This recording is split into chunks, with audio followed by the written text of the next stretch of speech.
cancel culture is about canceling.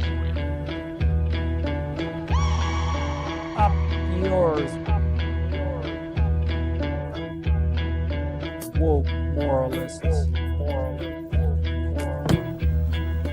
Up yours. This is systematic bullying that's happening. And they believe that Cocaína.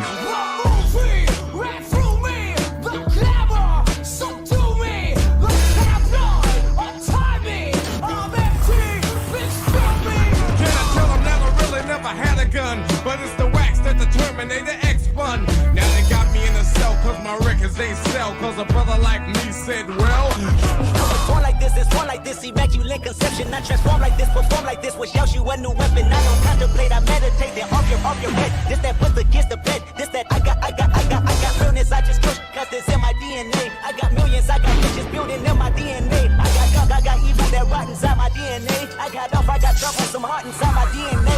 They seem animalistic is what I mean.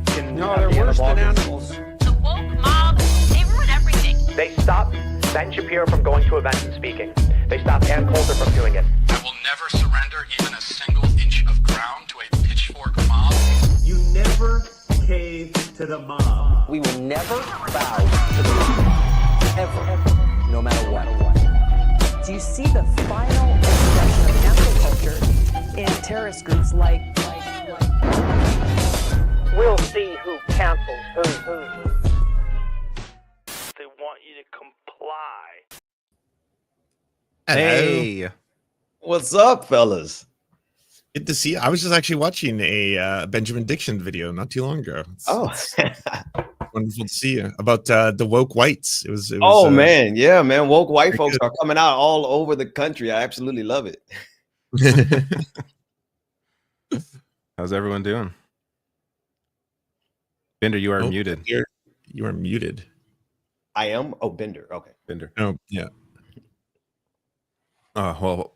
Oh, okay. There you are. Now you can hear me. All right. Well, hello. I'm finally. It's leftist you can audio. Hear me. I was gonna say it's great to see Ben Dixon join us tonight. For people who don't know who Ben is, but I don't know how you wouldn't know who Ben is if you watch this show. I'm not all over the place. I'm not that well known, so I'm sure some of your audience is like, "Who is this bald dude in the right hand corner?" So I think everyone knows you. Lights. Yeah, I think you're downplaying yourself a little bit, Ben. Oh yeah, hey.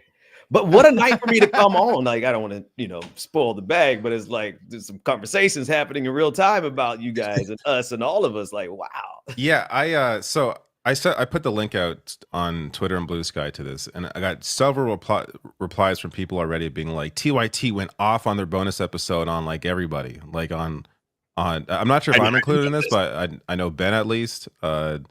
Emma, Sam, like those are the names that were name dropped. Really? Did they? If they mentioned me, it would be the first time they ever mentioned me ever. So I doubt they did. They fear you. Yeah, they know better. Yeah. Do you guys have clips? Can we watch it? I haven't seen any clips yet. I just saw people replying. I think it's the bonus episode, so it might be members only. I don't know.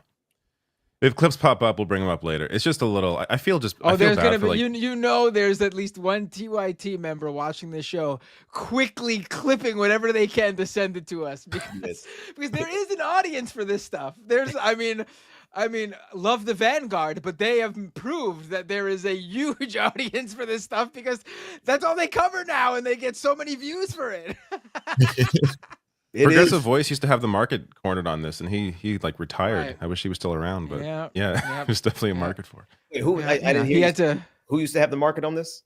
Progressive Voice, Sahil. Oh yeah. Right. But then he graduated 8th grade and entered high school, so life got a little busy for him. Yeah. But hey, yeah, honestly, I haven't been doing my usual output. I was doing. Counting this show and Majority Report, I was doing 4 shows a week, and I burned myself out, especially with what was going on. I mean, it's still going on, but starting last year with Gaza, And then just going into this year, I did not want to cover this election. Usually election season is exciting. We've discussed this. Usually at the very least, there's stuff going on and it brings in views. This year was not like that at all. This year was just depressing and horrible all around. And nothing to be nothing to be excited about. And so and then it wasn't even the election results. But just after the election, I was just like, you know what? I've burned myself out. I need a break from doing as much as I've been doing. Not because I was tired. It was I was mentally unable to perform. So I get Progressive Voice stepping away. I get, whoever needs to step away. For the first time in the decade and a half I've been doing this, I get what it feels like to be burnt out. It's never happened to me before. And then this past year and a half, I just went to shit. Can I just say it might have something to do with the fact that you're on here for another 2 hours after I log off every week. Yeah. Maybe you should start there. It's not. Maybe we should actually do proper outs at 10:30 or 10:30 the latest. No, it's not that I'm not tired from doing the time. It's it was just I can't sit down and do this. I wasn't I was doing a few episodes and I would have callers call in, and as people are talking to me, I could feel my mind just wander off, and I'm this is not, I can't, maybe I need Ritalin vacation or something. I have no idea. But I couldn't, I was I can't do that to listeners. If I can't give them my 100%, what am I doing taking calls?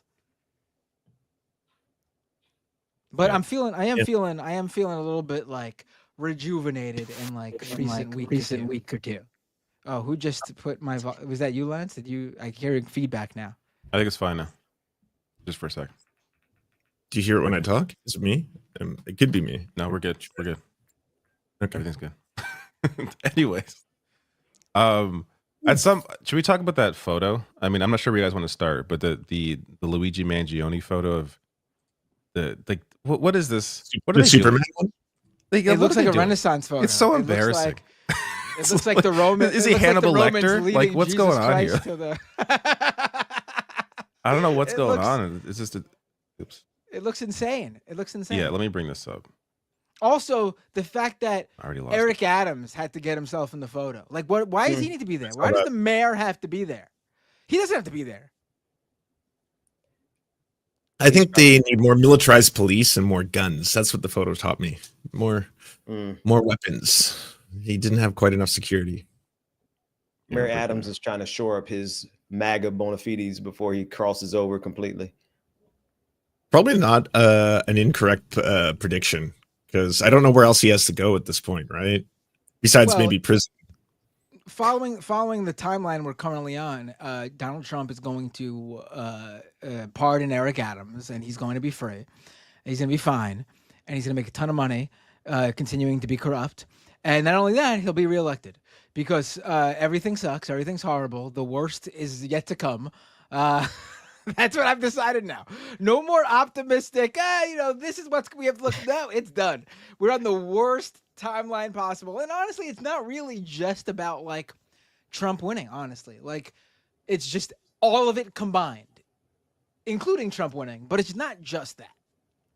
And the whole President Musk stuff is that's it's gonna be the worst people. No one ever gets their comeuppance. Anyone who believes in karma, you've been proved wrong over and over again. The worst people, if you commit fraud, you'll get away with it. If you're corrupt as shit, I mean, you're saying all this while Luigi Mangione is on the screen. I just want to point out because he's just a normal guy like you and me. If we I know, but this is the one example where no one's really that pissed off at him because the person who got shot wasn't a great person. Right. Oh, right. But the public opinion is not going to change this. I wouldn't be surprised if this guy gets the death penalty because the federal charges against him. The people could be behind what he did. Terrorism one, but everything else. The terrorism one? No. I'm saying I think they could. I think they could make a strong case for that one is an overextension of them trying to charge the guy with terrorism. But Lance, everything else. Lance, a bunch of people are saying your mic is peaking and way too loud. Oh, weird. All right, hold on. How about now? Is it better? That's now? better. That sounds a little bit better, yeah. And I'm way too loud, people are saying. Let me fix that too. At least I wasn't peaking. Episode 104, we're still adjusting audio. Yeah. It's gonna keep happening. Well, there's no producer on this show. It's No, not we like have no someone's producer. checking It's the all us audio individually levels doing it. beforehand. Yeah. My question is, is this show a force because they expect somebody to try to get back at them? I don't think anyone's No. going to try to get back at No, them. He's not wearing a bulletproof vest. It's all Yeah. just a photo op. Like it's all just a photo op. So They really embarrassing. It's the deter copycats. That's 100% Right. what this is. They don't want anyone to think that CEOs are actually, are actually in danger. They want to make everyone know that you will not get away with hurting the very important executive class in this country. Don't even think about it. That's it. That's exactly it. This picture should be titled "CEO Lives Matter." This is what the show right here. Right. Absolutely. Right. It's To incredible. juxtapose that Like, with what was going on. Did you see the Amazon protests too, where like there's a whole bunch of Amazon and Teamsters protesting, and effectively the police showed up just to be able to block the protesters to let the delivery cars through. But then one of the drivers tried to block, like an Amazon driver tried to block the passage, and they arrested him. And so it's just like it really shows you who exactly the police are in power to protect when it comes to this stuff. Yeah. I mean, it's not surprise, but I said this in the majority report earlier today. Like nothing tells you who is valued by the elite class and the elites in our country more so than like that video of the NYPD getting involved to help Amazon conduct its business. Yeah. If that was a civilian who had an issue with Amazon, let's take wage theft, for example. If you were an employee for Amazon and you had proof that they were conducting wage theft, they were depriving you of wages illegally, you could not call the police and have the police act on Amazon in favor of you. Like if you were to call the police with all the proof laid out, the evidence showing that Amazon is engaging in wage theft against you, the NYPD would laugh at you and say, this is a civil matter, take it up in civil court. Clean up your room. But Amazon can call the NYPD, or not even, they didn't even need to. And the city of New York will send the NYPD there to Amazon headquarters or Amazon warehouses to make sure that Amazon can conduct business. When, by that same logic, if Amazon is having an internal dispute with the employees, it's a civil matter. They should take it to court. They should file there should be a labor dispute. There should be some sort of issue there. Why is the NYPD getting involved? Well, we have our answer. It's because the job of the police and the government at large, it's not what it should be, but the way it acts today in the here and now is to protect executives and corporations to make sure they could make as much money as possible. And if they're depriving you of making money, then sorry, you gotta take it up with the courts. Oh, that's exactly how it should be operating. Like you're talking about like an institution that was founded essentially to defend wealthy white landowners from slave revolts and stuff like that. Like it's an evolution from a system that still works to protect capital. I'm not trying to sound like a radical ACAB leftist or something like that, but that seems to be more often than not what you'll see the police using in terms of their state power and enforcing it.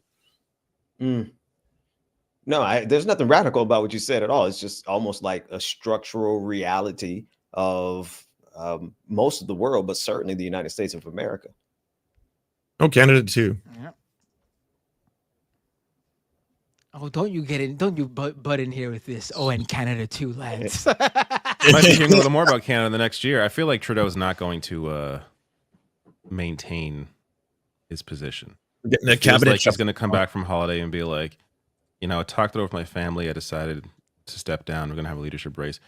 Just quickly on Canada, at this point, so there's going to be an election next year, for sure. Likely in the spring, but we could wait all the way till the fall. But the projections right now, the worst case, or should I say, the best case scenario for him is still a conservative majority government. That's how bad the projections are. Is the worst case for the conservatives is them still winning a majority. Best case for him is still winning a majority. Even if he's replaced as leader of the Liberal Party, they're still likely going to lose. But there's a better shot at there being a conservative minority as opposed to a conservative majority. And I just feel like the wheels have fallen off. He lost his Christian Freeland, the my brain is half baked right now. To put it in American, you could essentially say it's like the vice president who also controls the budget.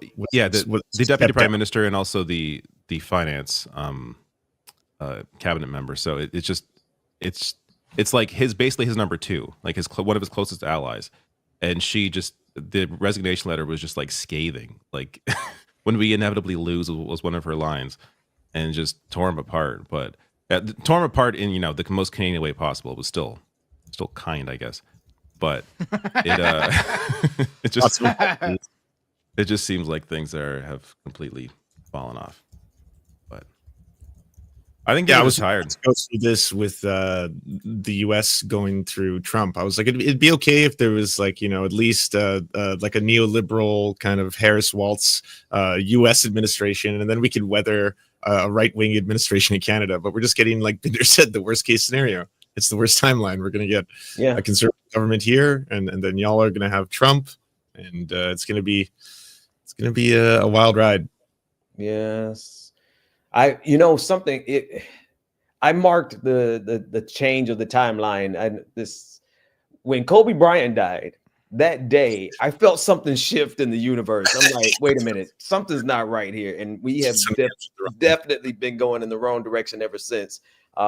I wonder if there were any like experiments at CERN at the same time. Like, I really feel like we have been put on the worst timeline imaginable. And was that pre-COVID? This is the one thing I hope all of us are completely wrong on. When he died, was that pre-COVID or was that post-COVID? That was pre-COVID. Yeah, that was like the year leading into COVID. Matter of fact, yep. Yeah. Oh, interesting. Yeah.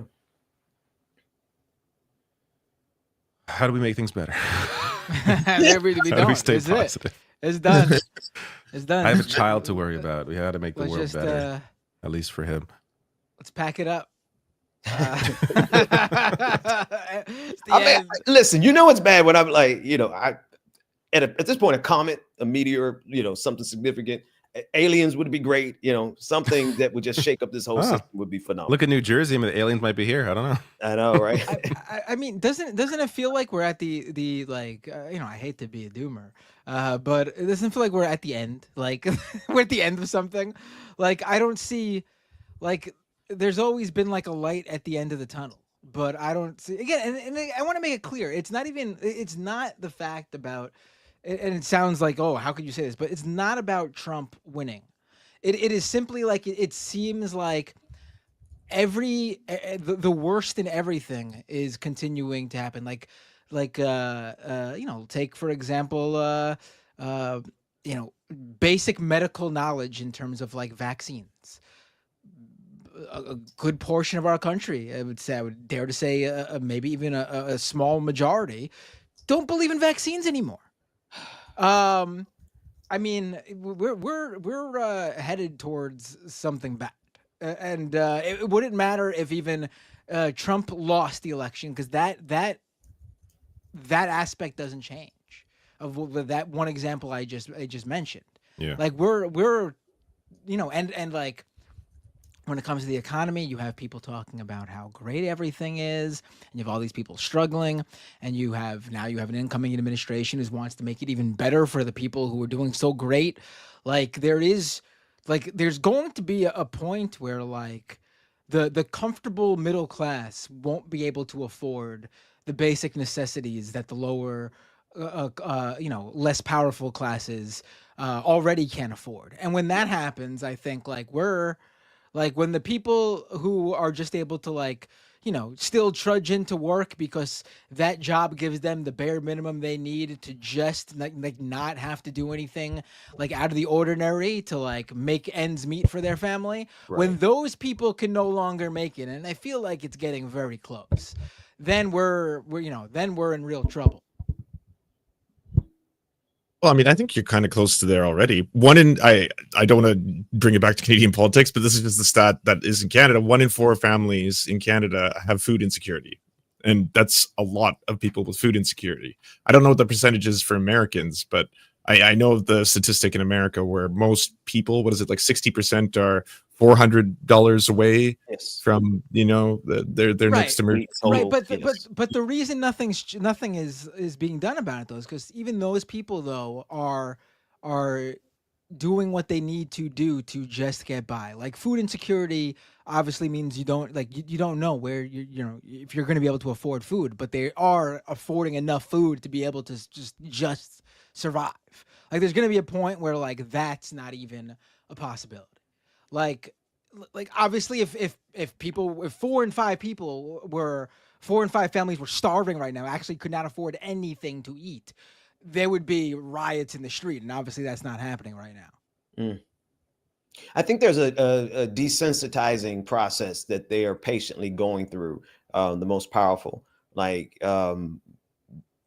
it's almost like the economic theory of elasticity, right? How much you can actually squeeze out of a model before the model breaks. I honestly believe that that's what they're doing, and I think we're at a kind of a critical threshold where now Trump and the rest and Elon and the rest of them are like, okay, now we can break it. Now we can go the distance because people have gotten so used to just struggling. Because we've been struggling enough in the United States of America for us to have, you know, don't turn this place out inside out multiple times. Just COVID alone, right? What happened with COVID? How many people died in COVID? They really desensitized us to that. And then they not only desensitized us, they really leaned in on the anti-vax component, like you already mentioned, Matt. And so it's like, you know, who's willing to resist now, and who actually realizes there's a problem because they bought into all the propaganda. I think they have us in a really weak place. And again, I hope I'm wrong. I hope somebody stands up and does something about it. My goodness. All right. I mean, I don't want this to happen, obviously, but it's pretty clear at this point that people are going to need to get hurt for something to change. Like the same thing that happened with, you know, FDR and the New Deal. Like there was, you know, Social Security, Medicare, Medicaid, you know, all these sort of government programs were necessary at that point because people were dying. Like people were dying.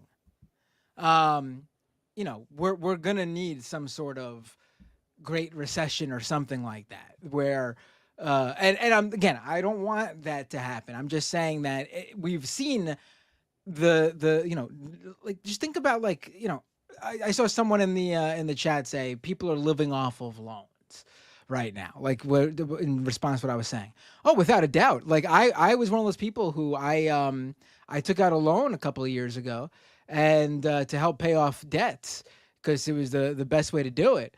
And during COVID, I had and thanks to just these little bits of extra money, just the little stimulus check here, and there was like 3 we got or something like that. That little bit of extra money on top of like my regular income, I was for the first time in my life getting close to paying off my debts completely. And then fast forward to, I would say, like this past like year or two, you know, shit has definitely gotten more expensive. Anyone who says like everything was hunky dory under the Biden administration is fucking out of their mind. Absolutely. I no longer, like, that gap between me and paying off my debts has now gotten to the point where I'd take out another loan to make sure I could, you know, so it's absolutely true. So I went from almost paying my debts off completely to fuck, I'm now stuck in even more debt just to be able to, like, you know, make ends meet and get by. Yeah, but when you're talking about an economic downturn, especially, like, I agree with you. I think there's probably, if Trump can do the one of two things that he wants to do, one, the 35% tariffs on Canada and Mexico, and two, the mass deportation of hundreds of thousands of immigrants, that'll cause an economic crash and potentially a global economic crash, the likes of which will be similar to something like the Great Depression. But the thing about that really scares me is I don't see the vast majority of people using that as a moment to, say, fight for something like a New Deal or a Green New Deal or something like that. Like, the way a lot of America seems like juiced at the moment, it seems like this might be similar to the situations that created fascism in Italy and Germany, which again required a huge economic downturn, required a strong man to hearken to making, you know, their countries great again, similar to the Roman Empire, and then finding a group to other. And instead of, you know, Jewish people this time, it's going to be immigrants, It's going to be trans folk. It's going to be horrifying in that respect. Right. And I think, and to make it clear, I wasn't telling my story so people feel bad for me because I see people in the chat. No. I'm just trying to be honest with you guys. Like, I'm doing better than probably most people in this. A lot of people who watch the show, because I should remind you guys, I am a father of 2 kids, and because childcare is so expensive, I am the sole income bringer. So my wife's job is to take care of the kids. So we, the situation's different than probably some kid trying to get by living on his own and he's poor and working a service job. So I wasn't trying to get pity. I'm just trying to be honest with you guys and tell you people what give you an example of what some of us are currently working with. Everyone's saying my mic's still blowing out. Does it sound okay for you? I switched the source. I don't know if it's better now. I don't want to break people's It's just a bit ears. loud, but it's not blowing out to me. It's just loud compared to other mics, but it's not blowing out. I was gonna say, like, to me, it felt like COVID was the moment where I'm like, okay, it's a global pandemic. This is the time where things can change for the better. Like, obviously, this the pandemic's gonna be terrible, but coming out of it, this is an opportunity for people worldwide to just wake up, for governments to wake up and understand, their role in society. And at least when it, as it applies to, the U.S. and Canada, it feels like it went in the opposite direction. Yes. There are countries though that other countries in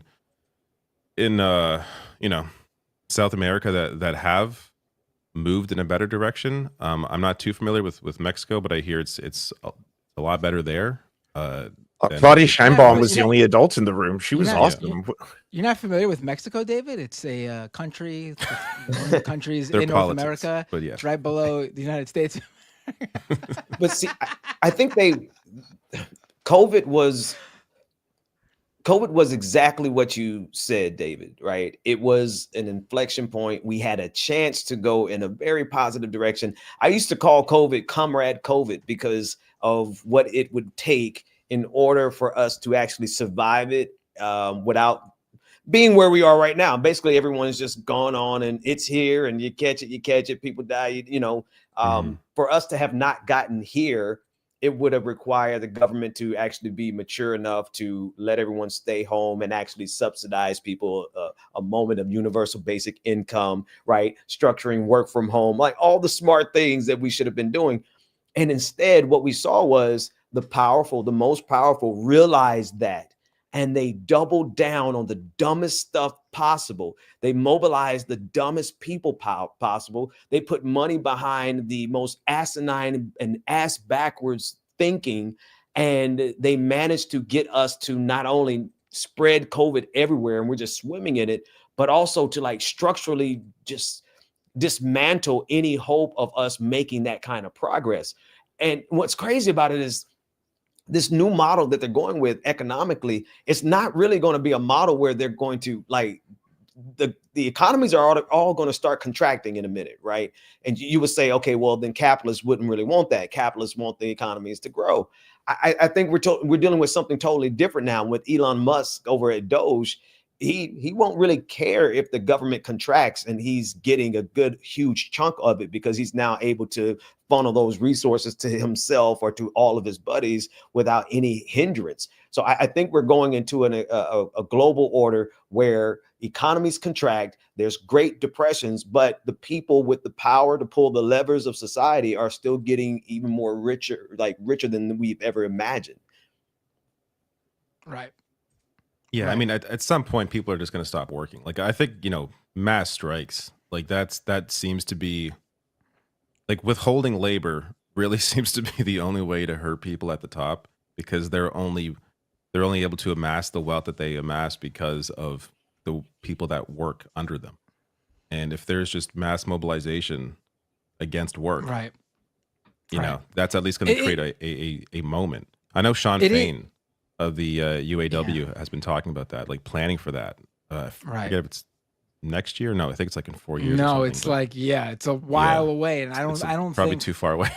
Yeah, I don't think that's no. I mean, something that big obviously needs a lot of planning, but I think the moment for that planning is already passed. I think we're going to get to a point before 2028. Honestly, I mean, I can't like I don't see a scenario where like there's not like a major financial crisis, especially when you see what's going on. With how, obviously you have an administration coming in that's going to deregulate, and let these companies run wild. You're going to have these tech bubbles like AI and crypto, with taking up this enormous amount of wealth because people are buying into this stuff, and yet AI has yet to create any sort of return on investment for these investors pouring millions and hundreds of millions and billions of dollars into this industry. You have a cryptocurrency bubble that is seeping its way into the regular financial markets, like with the stock market. You have people investing. You have pension funds investing in Bitcoin and ETFs like that, because they believe that this stuff is organically growing in value instead of the obvious thing that's going on, which is a number of wealthy investors are pumping this stuff, so more people put their money into it, so they have people to dump on. I think there's going to be what's the saying, the chickens will come home to roost, or what is that saying? It's gonna happen. Yes. Yeah. So invest in Hawktua is what you're saying. Yeah. I mean, look at that. Like, that shows the state of the world right there. If you are, and unfortunately there are a lot of people in this country who have come up with this belief that make money by any means necessary, and it's completely fine and moral thing to do. You have people getting away with legitimately scamming people, and it's being publicized in a way it's never been publicized before. You used to scam someone and have to be like hush hush and secret about it and worry about getting. Now you can openly scam people and get away with it. Like Play Market? Get famous off of it. maybe there'll be a civil case, and there'll be some sort of financial penalties, which by the way will be much less than how much the scammers have actually made off of this stuff. But there'll be no criminal charges, no jail time, no fines that ruin these people. You can, if you are morally lacking, you can absolutely fuck people over, make a ton of money, and get away with it. Right. Exactly. Like Poly Market timeline we're in. Like Poly Market. Maybe it's time to have like a legitimate like a Robin Hood moment where we do feel morally good stealing from the rich. I mean, we already do, obviously. I was gonna say, like, but I meant we in this room, but I mean, you have, I would say the vast majority of society are snitches and would fucking tell the security guard at a Target that so they see someone walking off with something under their jacket. Like, it's true. I mean, you saw what happened to Luigi.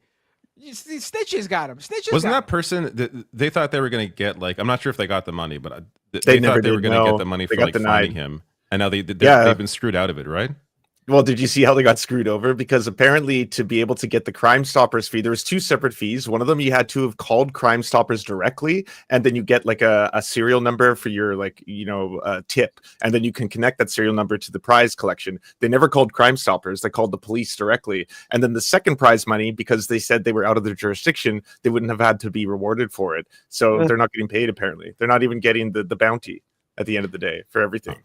They get what they deserve, which is nothing. So there you go. And you know what? That person who just got fucked over, they would still fuck over the next Luigi if they saw him sitting at a McDonald's. Because that's people have this, how... No, go ahead. Go ahead. Yeah. No, you go ahead. Yeah. People have this...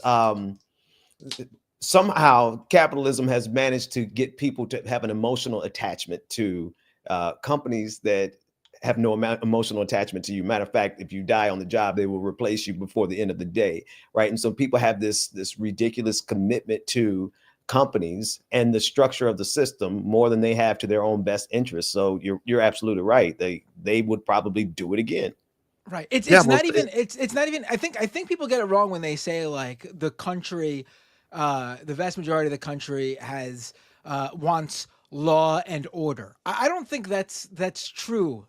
The vast majority of this country wants the existing societal norms because they have been taught, they have been raised to believe that it's okay for health insurance companies to deny people care because that's just the way the world works. That's how we've been taught insurance works as a society. We've accepted it up to the point where these companies are massive conglomerates, that this is just a business. So that is okay. But society didn't say it's okay to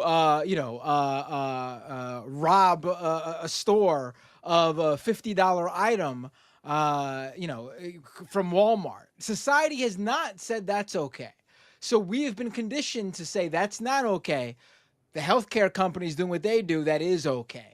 Right. So it's because if we cared about law and order in the most strictest sense, then I would say, in terms of what's morally right, denying people health care wouldn't be considered law and order, but it's a societal norm. Well, So that's law to and that order point in that you were this way. talking about before, Binder, when you were talking about theft, like I get why people have an instant reaction to the idea of like criminal theft, like people breaking into your car. Like I've had when I was in high school, I had my car broken into, I had stuff stolen. It feels terrible. I've been robbed before. I've had people pickpocket me before. So I get that feeling instantly when you see it in the news. You're like, crime is out of control. People are stealing. But if you're talking about raw numbers, you were right when you brought up the fact that wage theft, it's like, it's not even comparable. We're talking to an order of magnitude that is so far beyond in terms of just dollars, but you don't think of that as stealing. When it's a boss who's like, I'm not going to pay you the actual hourly wage that you're owed. I'm not going to pay you overtime. I'm going to replace your hourly wage with tips. All those things, there's not a mechanism that's like of a proper size to enforce keeping that under control. But that's billions and billions and billions of dollars of theft that is happening all the time, but it's not sexy. You don't see it on the news. You don't turn on the TV and be like, another boss didn't pay his workers $2 an hour more than he should have been paying them. Like that's not going to make the headlines. But if there's a guy who breaks into like 3 Targets and steals a bunch of stuff, usually like baby formula and things like that, well, then there's a headline. There's a story. And like, obviously it's like, well, yeah, crime's out of control. We need more police. They need another $20 billion to be able to solve this thing. Right. That's actually a really great point. Right, you hear to on Lance's point, like you hear the news constantly talking about the number of the crime rate, the number of homicides and murders. Do you get those same reports about the number of people who died because of medical debt or insurance denying claims? Is there a nightly local news update on the number of people who just or Law and Order episode? Like, yeah. Is there any propaganda for that? Is there any TV shows about that? Any movies about that? Is there a buddy cop movie where they actually go after bosses and stuff? No, it's like every facet of our entertainment and everything that we consume gets this idea in our heads that these are the forms of violent crime or crime or theft or people fucking each other over or terrorism. Like, comparing the charges that Luigi got, he's a terrorist apparently, with like a single CEO denying, what was it, 32% of all the claims to the company. 1/3 of the claims were denied, in large part due to AI that apparently was denying like 90% of the claims that the AI tried to actually sort through. Is that not at some way morally wrong? I know it's not criminal. I know it's just people, being successful at their jobs, but it seems morally fucked up. It seems like you're causing mass death. Luigi should have got a fine for littering, maybe loitering because he was hanging out outside the hotel for a little bit, and that's about it. I'm laughing because there's 2 sides of me here. There is the pure leftist side of me that's like, absolutely right. And then there's like the compassionate side of me. I'm like, oh man, the guy got, murked and kids and all this kind of stuff. And I know Mike, I know if Mike was here, he would say, F them kids, right? He's not just anti-CEO, he's anti anyone over 70. Just Mike. Anti-children too. I mean, what you just said is like so absolutely true, and how we are so conditioned. And I'm thinking of Herbert Marcuse. Like, I just feel like he's screaming at us saying, this is what I was trying to tell you all. Like, it's structurally the reason it's structurally this way. There's nothing like this haphazard here, right? Down to the news reporting. And you guys seen that Sinclair clip where they all repeat the same thing over and over and over again. That's exactly the way they do us in terms of the crime, right? So as soon as they need us to, and this is one of the reasons why I got so upset with Anna over at TYT, was when she turned up that same dial on the Venezuelan gang story that the mainstream media was turning, right? Not even the mainstream. It's like local news reports. It's like you're doing local news. You're doing local news on fucking like gangs. Exactly. Like, what the fuck are you doing?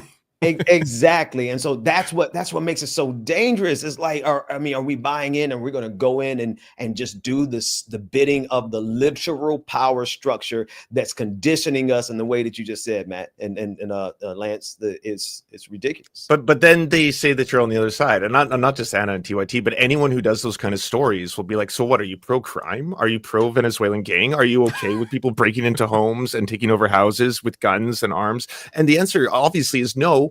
No, there's no one who's saying that's a good thing. It's that, like, what effectively will drive down violent crime? What effectively will drive more down jails? A lot of these things? More jails, Lance. Obviously, apparently, it's more jail, more police budget. Just keep going in perpetuity.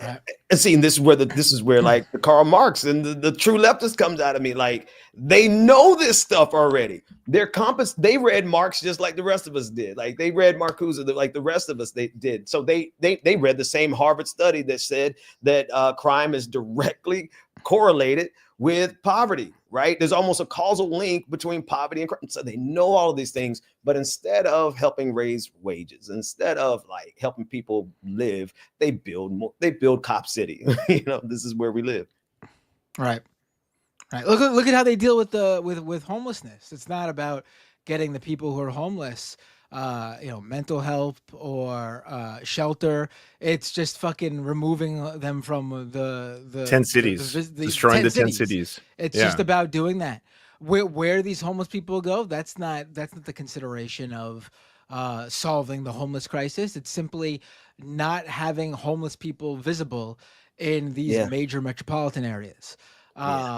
It's unbelievable. And yes, like, there are different issues with homelessness. There are people who are homeless due to economic reasons. There are people who are homeless due to mental illness. There are people who are homeless for an array of reasons. There's a lot of working people who are unhoused, though. A lot. Right. Like when I started learning about my region in Vancouver, it was like 30% of the people who are unhoused in the city actually are working. And then I was like, so that really dispels the myth of the lazy addict on the street who just wanted to get high. Like this was a life decision. And not a single one of those issues that we just mentioned is being addressed in solving the homeless crisis. Right. So that's why I'm like, come on, Meteor, comet, dating alien species. Something. I think honestly, if we're talking about real answers, we should bring up the fact that there are organizations throughout history that have fought back against these kind of things successfully. Everything from like the Black Panthers doing feeding programs to direct action to just straight up unionization and not only like union strikes, but like strikes that are based or what. I think historical examples are not accurate because I think we're in a specific time where there's nothing comparable. People, there's too much going on. Like, if you were to go home after work and turn on the TV and only whatever 20 channels are on TV, and you get all your news the next morning via the newspaper, which is already old, and you had time on your hands and you weren't expected to be working as often as you currently are or having multiple jobs like it was during those times that we're looking back on, I think you would have more time and effort and willingness to organize and do things like that. I think there is this complacency that we are really stuck in as a people. The internet has given people so much to do that I feel like it's not that simple. I mean, there is no like 1 or 2 or 3 even like resources where everyone's consuming and everyone's on the same page. Everyone is all over the place because everyone's getting their information from anywhere and everywhere. And I mean, you know, I think we are in a time where you can't compare it to what came before, honestly.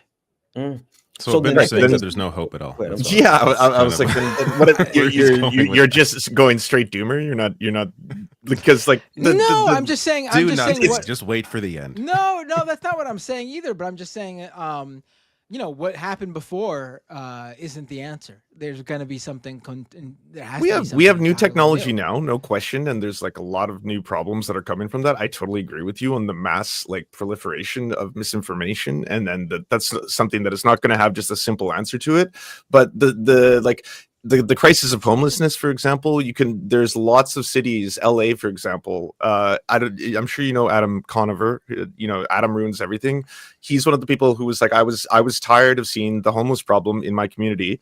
And so what I did is I joined first organizations to help, and they're very similar to the ones you find in your local cities, the ones that like provide food, services, clothing for homeless people. But then we started working on local elections, getting people elected that were actually going to work on housing for solutions. The housing for solutions that they got people elected into doing have reduced the number of homeless people. It's not an impossibility to just say that I'm not saying that like activism and direct action doesn't work.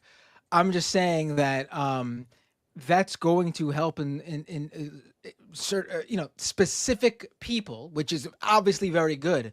But I don't think these are going to be the answers that address the problem entirely. Like maybe it was the start of something in previous eras. Like, you know, I'm trying to think of an example, but go ahead.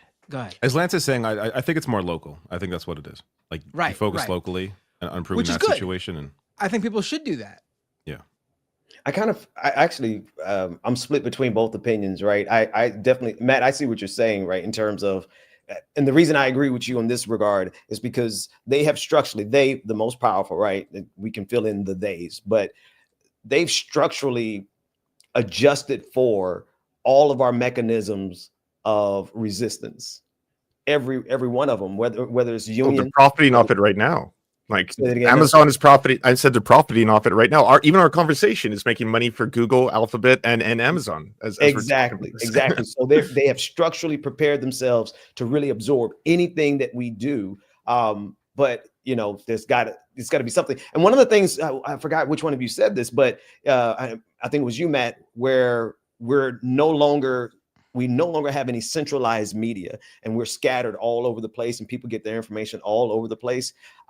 I think, you know, something popped in my mind is that might be the one place where the left can take advantage of that, because, you know, look what you guys are doing right now, right? You're all streaming same time, different channels, but this is the same thing that's going out, right? So there's a possibility and an opportunity, I believe, for us to create a unified messaging or unified, stream, a unified something, so that now we build that community that doesn't exist in any other community, right? Now they're listening, and so they'll probably do that themselves because they love to adjust to anything we try. But I think that core messaging that you're talking about, the ability for us to have a centralized community that gets our information and we can move in solidarity and action, I think that might be one of the few things that we can do that's different than what's being done right now. I mean, I think, yeah. South Korea prevented a coup that it can be done. I didn't mean to be like, don't do anything. That's not what I'm saying at all. I'm just saying like, definitely just don't let what's happening happen and sit by idly. I'm not saying that. I mean, I'm not even doing that. Obviously, I'm just doing this show is a little something to help update people about the news and what's going on in the world. But I think different times calls for a different set of direct action, I guess you could say. And I think we're in a unprecedented time, just like how people in the time periods we look at were in unprecedented times during that time period, and they had to do something brand new that now we look back on and view as like, oh, that's that's how we model it after. And I think we take bits and pieces from what came before, but it's got to be something entirely, correct for the current time period. Well, that's why it's neat to see headlines like, the gay furry hackers took down Project 2025. Like I wouldn't have seen that sentence wouldn't have made sense to me 6 years ago. Yeah, right? see, It still doesn't make sense to me. But Hey, what happened now? Yeah. I need to Google. But I mean that is something new. That's a form of resistance. You could argue, like, obviously, do not do anything illegal. This is a 100% legal, stream and all that kind of stuff. And then vigilantism is wrong. Don't become Batmen or Batwomen or anything like that. No, but that's not the solution. No, that's not the solution. But there are certainly, acts of resistance, like something like that, where there was a group of individuals who happened to be, gay furry hackers, and they decided they wanted to expose a lot of the secrets of Project 2025. So they hacked their servers and they exposed a lot of it. Another group did the same thing to Andrew Tate's entire network and flooded it with trans flags and rainbow flags and exposed the emails of a lot of the people that were working with him. These are not the kinds of pushback I would have seen maybe 10 years ago. A bit of a turn here, but how close are you guys following Trump and the incoming administration? Because I feel like a lot of people are just sort of tired of, or at least not willing yet to really engage with it because he's not yet in. At least that's been me for at the beginning of it, because a lot of these names, they were floated and they actually didn't go through with it because of this thing or another. So I feel like it's a waste of energy to freak out about something that isn't actually going to happen until it happens. But have you guys followed closely what's going on? I'm just hearing a lot about Elon Musk, and he seems to be in control of everything. Yeah, no, So I'm of the opinion that we right now is our only grace period. Between now, we only have a month left before inauguration. So I'm paying attention to every detail, even though I don't really cover it as much. I'm on my own little thing in terms of what I cover. But yeah, Elon Musk is running the show, right? They just, of course, they had the continuing resolution that really both versions didn't pass, which was really funny. Elon Musk did this rabid and tweet storm last night that messed up Mike Johnson's plan to fund the government through the rest of the year. And Donald Trump came back with another one that was slimmed down, which in this case, they took away so many different benefits for so many people who are survivors of hurricanes and research for children with cancer. So they took all of that stuff out and reduced it. And they still couldn't get that one passed. So now the government's getting ready to shut down, which we do every 2 years. We go through this, but this time is specifically caused by Elon Musk wielding Twitter, wielding X to get it done.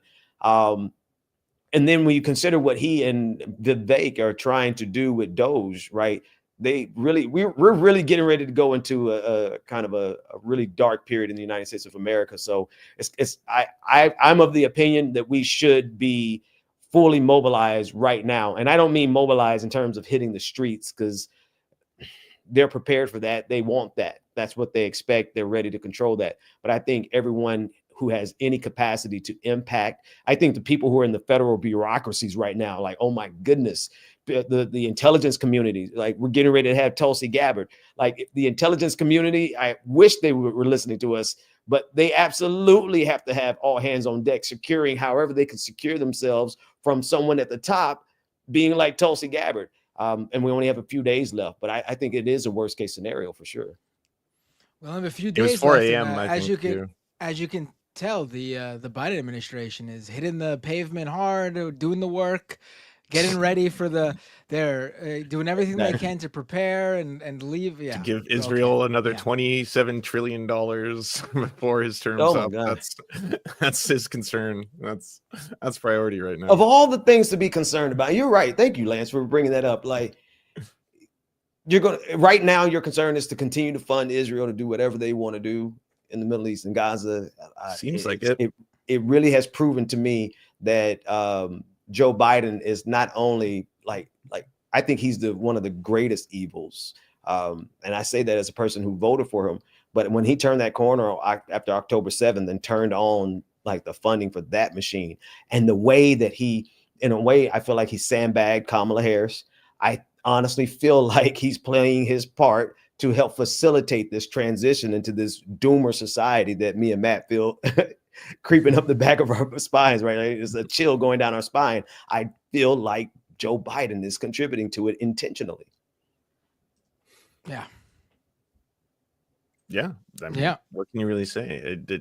I assumed when you had a campaign centered around Donald Trump is a fascist, that we need to stop this. This is the most important election of our lifetimes, that after the election didn't go your way, well, then now we only have a few months left to start securing and mobilizing as many facets that we can before we know that they're going to take over and try and basically excavate every last remaining copper wire in the White House, right? Like I assume there would have been more being done behind the scenes, but everyone is just smiling and acting like we'll get them next time.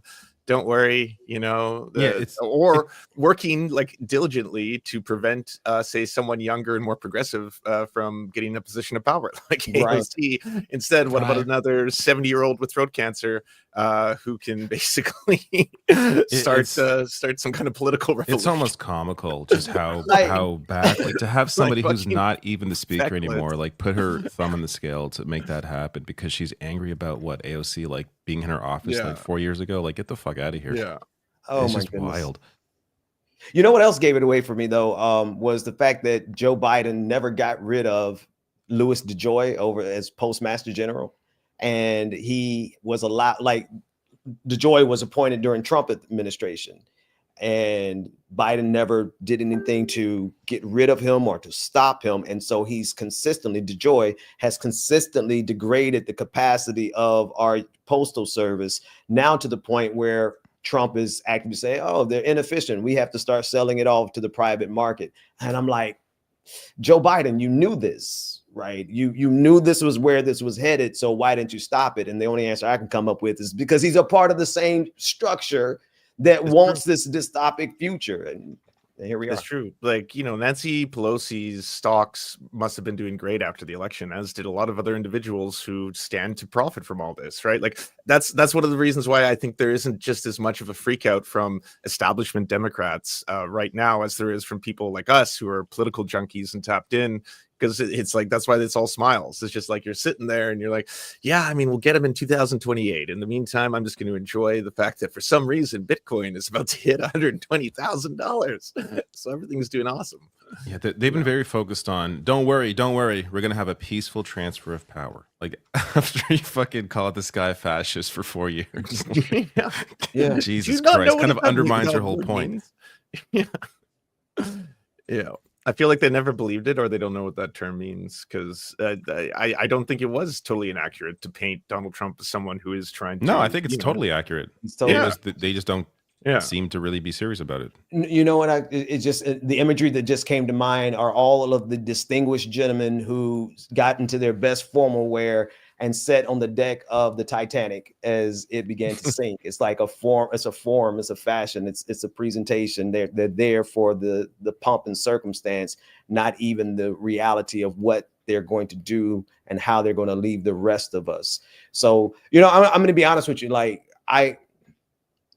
it really is up to us though, right?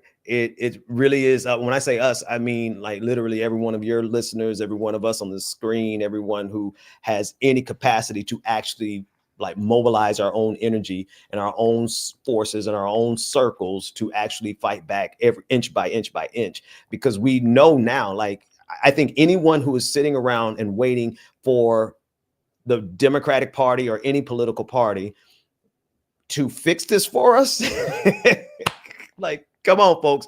There's no Superman coming to save us. We have to save ourselves. Yeah, the vote for Harris was always just about like avoiding the worst case scenario. Like it's about harm reduction. That's what it was about. It was never about like solving all the world's problems. Like, right. And that's how it tends. I mean, that's how a lot of elections are. Unfortunately, the real decisions made in the primary. And if you don't get, the best option, you end up just having to vote for the harm reduction. But it doesn't, like, it can also fuck you over. Like, look what's happening in Britain. It's not as if things suddenly just got better because Labour came into power and they had a milquetoast Keir Starmer, who wasn't as right wing as his predecessor. They're still attacking civil rights. They're still going after trans people. Their economy is still collapsing and reeling ever since Brexit. It's like I think the status quo neoliberal policies, it doesn't matter which of the two parties is doing them, is fucking over the general public so much that at this point, like, you need dramatic change, like not just a couple crumbs, not just a couple like, okay, well, we're going to do a first time home buyers $20,000 bursary or something like that. Who the fuck has the other 20 years too late? Like, I know that exactly 20 years ago that would have been a good idea, a good pilot program. Now it's like, okay, where do I come up with the other $180,000 I need for the down payment, right? Like, how is that going to help the average person? Shows how sheltered they are, just completely oblivious to the reality that a lot of people face. And that's exactly why they're responding to Luigi the way they are, right?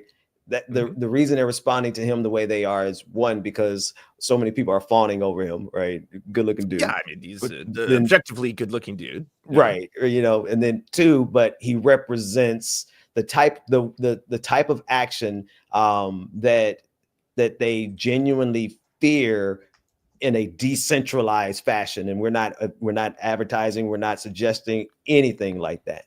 But they're bringing down the hammer on that guy because he certainly is an outlier in terms of how people respond to what's going on around us. And so they have to crush the very idea of someone being upset enough at the system to go and take any type of dramatic action like that. And I think that's why he got the terrorism charge. Like, really think about that, a terrorism charge for a murder, for a homicide, right? For one person. And that's because they're going to say he's making a political statement and trying to create and instill fear. So who are the people he's instilling fear in? The people who are hurting us the most. And so that really is just the clearest example of this system saying, no, really, we know what you guys need. We know what we're doing to you, and we're prepared for whatever you try. I think it's backfiring though. Like, just the conversation I'm seeing in the wake of that are people getting even angrier, like at just how insane all of this is. I even saw a discussion on MSNBC, Katie Tur of all people. Like, this is not somebody who's like, a leftist, like questioning, like, does it really make sense to charge him with terrorism? Like, does that, like, people openly question this in like mainstream press. Like, but when they have, the bug in their ear, the vast majority of people see this and think this is insane. Like, this whole spectacle they're making this into is completely insane. Because people feel clearly what the healthcare industry has done to them, what a for-profit motive in healthcare does to them. And to see how they treat this guy, it just shows the whole, how everything's backwards. Like the massive focus on this, yet very little is being done about what is actually killing tens of thousands of people a year. David, I was talking to someone yesterday, and they're not politically tapped in. They're not, they're as normie gets. Successful too, by the way. They like to have a good job, good paying job. And I just brought up the fact that, I don't know if you heard this, but yesterday a CEO actually got stabbed by one of their employees. They think it might be a copycat, and the response from someone was just awesome. And I was like, I was not expecting to hear not even that. like a political person. No, not a political person. This is the normie of normies. And then I was just like, oh my God, is that where the culture's at? That's right where people are at this point. They are do people not just care. at a point where it's like, you know what? Fuck this shit. Fuck it. Like I was genuinely shocked. That's funny. That's funny.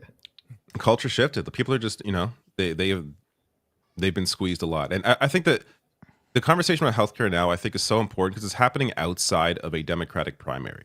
I was thinking before, why didn't this, when Bernie was talking about Medicare for all in 2016, 2020, there were discussions about it. People were like discussing it, but it was really within the confines of a Democratic primary. So if you're not into following politics, you're not engaged in the topic. Luigi Mangione, though, like, this is like a universal topic. You don't have to be following politics to get what happened, to understand, or at least be brought into the conversation around for-profit healthcare. So I think that's why this moment has resonated in a way that Bernie and his discussion of Medicare for all didn't, is because this is really a discussion that is separate from politics, which is why you're seeing like Ben Shapiro, the comments on his videos, like calling him out for his bullshit. That was great. Like this is not a left-right thing. This is just the masses versus the elite, and the masses are pissed. The question is do the comfortable masses realize that they are not the elite, right? Because once you make over a certain amount and you don't have the stress and you have a decent enough healthcare package, right? You have the propensity to forget that you really are still only 1-2 paychecks away, or one economic downturn away. Some people have enough savings to survive a couple of months, but then an economic downturn, the comfortable masses, sometimes they become just as much an impediment to us as the powerful and the top 1%. But I think that's true. Hearing what you said about those normies who have really great jobs as they reacted to the CEO getting stabbed, that's wow. I got to finish that sentence. That's encouraging. Well, I was just surprised. I was more like, is that like, I know that's not obviously a statistic, right? That's an anecdote. So that's one story, but I have seen a very large percentage of people online. Like, if you look at the amount of people in the Facebook group when UHG posted their eulogy to the CEO who got shot, I think it was close to around 70,000 plus laughing emojis before they locked it down. And Facebook is not a left-wing space. It's not a radical leftist space or even a liberal space. It is a boomer dominated, if anything, center right to right-leaning politically social media platform. And that was the response that they were getting, overwhelmingly. So what is that really trying to tell everybody here? And why? The other thing is, like, I don't understand why more people aren't tapping into this. Like, I saw some of the liberal pundits basically being like, oh, well, it's funny that after the election, now people are talking about healthcare when their healthcare is going to get worse. And it's like, motherfuckers, what about the fact that, like, this was basically a centerpiece of, like, the most, popular independent senator / running for president candidate. Like, this has always been a popular issue. This is an issue that can galvanize people and get them excited, regardless of what their other political ideologies are. If you center it around something that will genuinely change their lives. Like, how many Americans voted for Trump just because they saw his name on a paycheck in a single check that helped them get past the month? Like Binder was saying, though, like that could change someone's life. That could be like, holy shit, I can actually not have to take money from some fucking predatory pay now less loan whatever center, and I can fucking get through the month. And that was Trump that did it for me. Well, yeah, they're saying that he's a fascist and he's a racist and he's a sexist and he's a rapist and all this kind of stuff, but I got a check, and that made my life better. So, that's what I'm hoping for, kind of shit. I think if Kamala Harris ran on Medicare for all, she would have won the election. Like, the thing with Bernie was never able to win a primary because those are like MSNBC viewers. Like, very specific people vote in Democratic primaries. Right. But you bring that kind of idea to a general election, a lot of people will come out to vote for that. Then you also need the right messenger. Kamala Harris, you could argue maybe people wouldn't trust what she's saying, but how do you trust what Trump is saying? So it's just like, also end the genocide would have helped a lot in the three states. I think it came down to the final count is in 226,000. I think was how many votes decided the election, and it came down to 3 key swing states again, which is kind of like, it seems insane for a country of so many people, and I think like 155 million votes, but. Yeah, I mean, a big issue too is just what Binder mentioned, how like he was going forward while Biden was president. Like a lot of pandemic era programs ended while Biden was in office, and you could say, oh, but Manchin, oh, Sinema, oh, Republicans, sure, but Biden was the president while these pandemic era programs ended, and that's what people see, and they think, hey, I'm worse now than I was. And yet Trump put his name on that check, even though Democrats also gave it. People remember that check, right? People remember the Trump check and not the Biden one, because Trump put his name on it and made a big deal about it, and Democrats don't know how. Which is a smart strategy, like. Right. I know. We all made fun of him for it. Like, oh, that egomaniac. Of course he'd do something like that. And look who's laughing. I made fun of him, but I knew it was successful. Like, I knew people. It's just basic politics. Like, yeah, of course, put your name on shit that's good that people like. Credit taking. How do you not do that? It's Biden. It's literally a chapter in your undergraduate politics course. Credit taking. Democrats are maybe one of the worst at that. And for why? I don't understand. Not too much for them. Not too much for them to take credit for, to be honest. No, that's fair too. That's the answer. But like Biden had stuff around, like the labor issues and Lena Khan. And, there was a lot of things. Yeah. No, I agree. And honestly, he should have stepped down, and she genuinely should have not done a campaign of I'm going to continue the policies of my predecessor. I'm not different than him. There's no change coming where I am the same, except for I'll appoint a Republican to my cabinet. That'll be the big change you'll get. But otherwise, like that's not inspiring. That's not like hope and change. That's not the shit that like gets people. Don't worry, we got Liz excited. Cheney on the campaign trail. I mean, they're just and they'll do the same thing. They'll do the same thing again. It's not like I know. Appealing to the moderate Republican strategy was something they never tried before. It's literally I know. what they did. I don't think that person's going to win a primary though. Like not next time. Like I think that there's enough younger voters now, younger Democratic voters that are going to vote in a primary. That are going to. Did you not see that poll where the vast majority of Democrats view Kamala Harris still right now as the future of the party and the next presidential candidate? I want to see the age on that. The ages. It's a call-in poll, isn't it? And no young person is using a phone. Also, she just like I understand it in terms of like people who are not that engaged. Like she just ran. She of course like people just think okay, I guess she's the person. It's less about what they want and more about what they're just conditioned to, which will change in the primary. Well, there we are. I hope so. I mean. I don't even know what's I mean we were we were talking about it earlier when I was on the Majority Report today too about the inability for Democrats to the refusal, because inability makes it seem like it's something that they would want to, but they just can't for some reason. The refusal to pull up the future of the party, young people. And like I made a point to mention now, obviously they purposely do hold down progressives. That's 100% true. But I don't think the reason that they blocked AOC was solely because she was progressive, because then you would at the very least see like other young centrist Democrats being like pulled up and promoted, but you don't even see that. It's just the elderly of the party holding on to every, knob of power. Not even giving it to like the young blue dogs. Even like the refusal to even let anyone younger than the age of 60 have any sort of power in the party. It is amazing to see. It is amazing to see. Yeah, like it's just like it's like a quintessential like selfish boomer mentality that's running the country. The refusal. I think it's got to be a fetish. Honestly, at this point, it's got to be something related. I don't know what else it could be. Right? In what way is it that like you still in your old age when you like? I hope if I make it to those kind of years, if I'm hitting 75 and then 80, that I get to enjoy life and relax and enjoy the company of friends and family. Yeah. Not being like I must have power at all costs. Why would you want to be more there? years of it? Like why? Like Diane, the whole point of these jobs that they would sell out to corporate America. Like, leave already. Go make your money somewhere else. Like, just get the fuck out of here. If Nancy Pelosi did leave though, then she wouldn't have that insider track information on what stocks to buy and what stocks to sell. So I mean, how many years does she have left? How much more money do you need? She has a made-up position. Go enjoy your money. She's in a made-up position. It never existed before her. Yeah. Speaker of the House Emeritus. Like, what the fuck is this shit? She's gonna do this in perpetuity. Like, it's not like people love to bring up like, oh, you're being.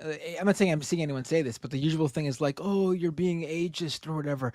But like, I'm not saying they need to fuck off and die.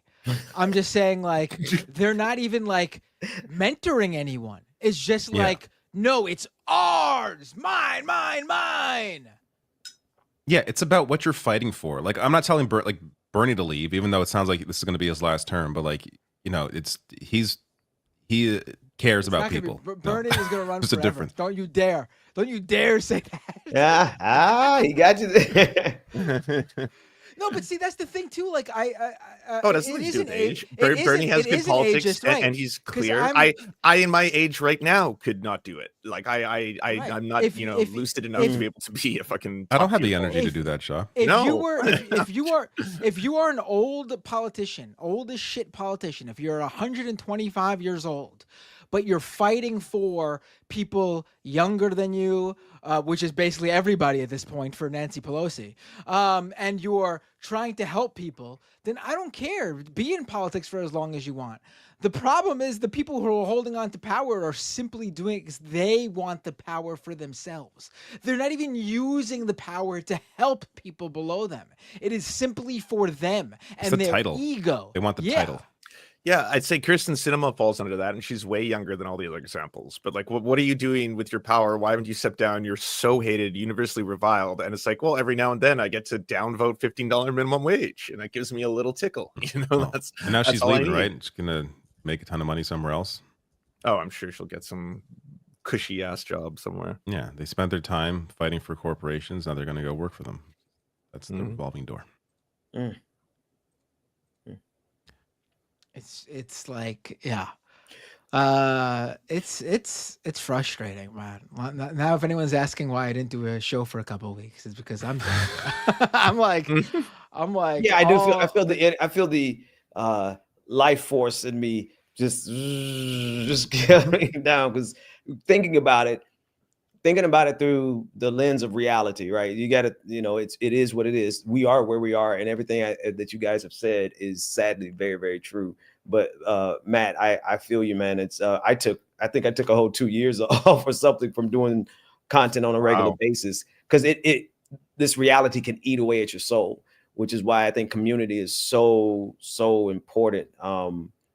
Just to be able to be not just talk about these issues with people, but also like just to have joy and to discuss similarities. We all have the same common traumas because of the system, right? But just to be able to get a rejuvenated space in your mind and the ability to, we're going to have to rejuvenate ourselves to be able to fight this fight. I think that's what I'm trying to say. Like, I'm trying to reinvigorate ourselves to be able to go the distance here. Right. Like, I'm trying to think the last time I felt like this, and it has to, and like, even then I was younger, so I had more like youthful optimism or whatever.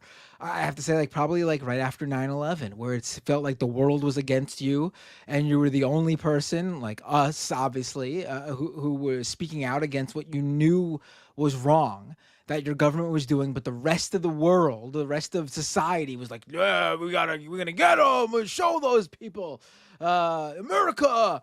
But like, even then, like, 2004 happened, and all of a sudden the anti-war movement was stronger than ever, and I felt like the world was on your side, and it was just about, and then Obama won in 2008, and it felt like, something was happening, and then no, it didn't, but then, they were mass protest movements like Occupy and the Arab Spring, and there were these things happening that felt like the world was in a moment of transition, and the better world was right around the other side. And then even when Trump won in 2016, it was like an aberration, like, oh, there's going to be a bump in the road, but like everyone's the resistance to Trump is going to be, and we're going to come out the other side, and it's going to be a strong, united left, and things are going to, and then 2020 happened, and fucking Biden stomped out the left, any little fucking morsel of the left that was still going, he fucking stopped on that shit. And then it was like, okay, you know what, we're getting on the other side of a pandemic.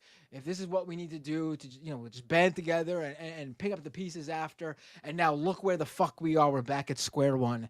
And it's not even a scenario like 2016 where like, like we may have lost this time, but we're stronger than ever. Nah, it does not feel like that at all.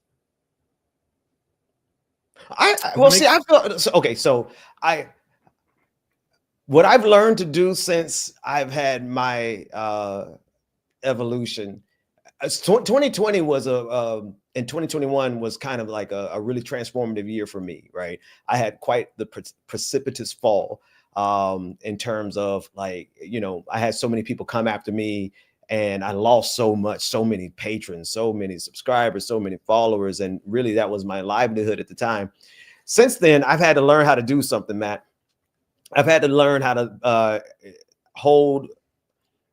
I call it being at zen and war at the same time. Zen and war at the same time. Like I have to, because otherwise, if I don't maintain a zen inside of me, but then you also have to be ready to fight these fights at the same time.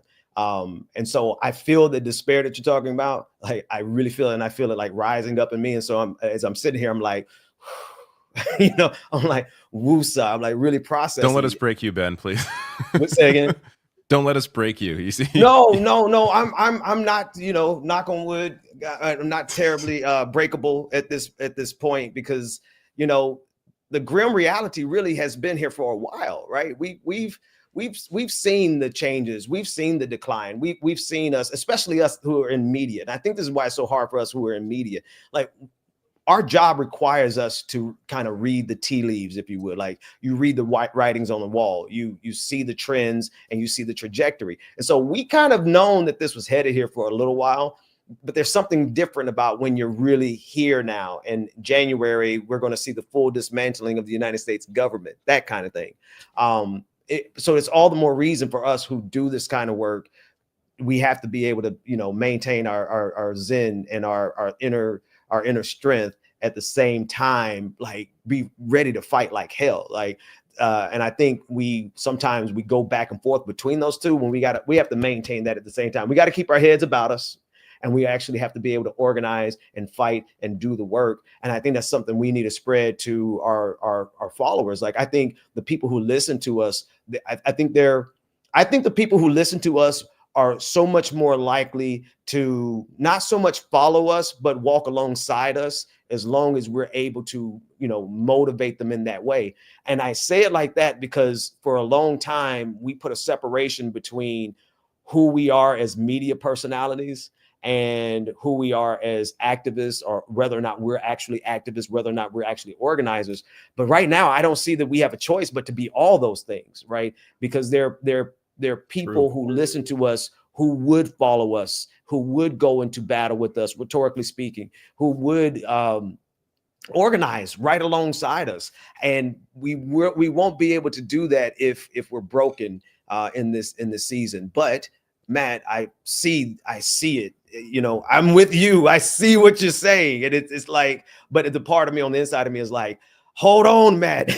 Don't give up. Oh yeah, I am. I mean, what we really need is some Luigi's watching us. That's what I'm talking about. Mario's brother, obviously. I need some Mario Kart drivers.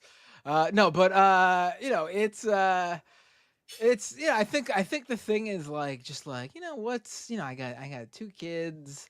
They're getting older.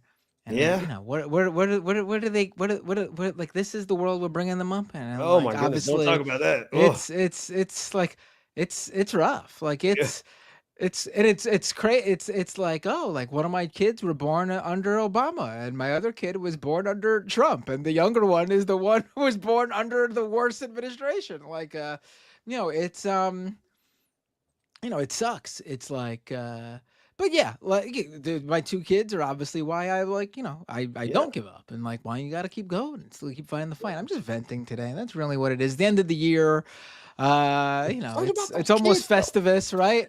I'm about to come over to your side now. See, I vacillate back and forth, because when you start talking about the future we're leaving for our kids, it's rough. Oh my goodness, I'm ready to turn something up in this place, man. Like to say we are I think, what is it? They say like the millennials are the first generation to not have it better than their parents. Oh goodness. Like it's not like we're like an aberration and like everything's going to be better for Gen Z and Gen Alpha and all the no, like that trend is continuing, and like it's only going to get worse unless there's some major turnaround. It's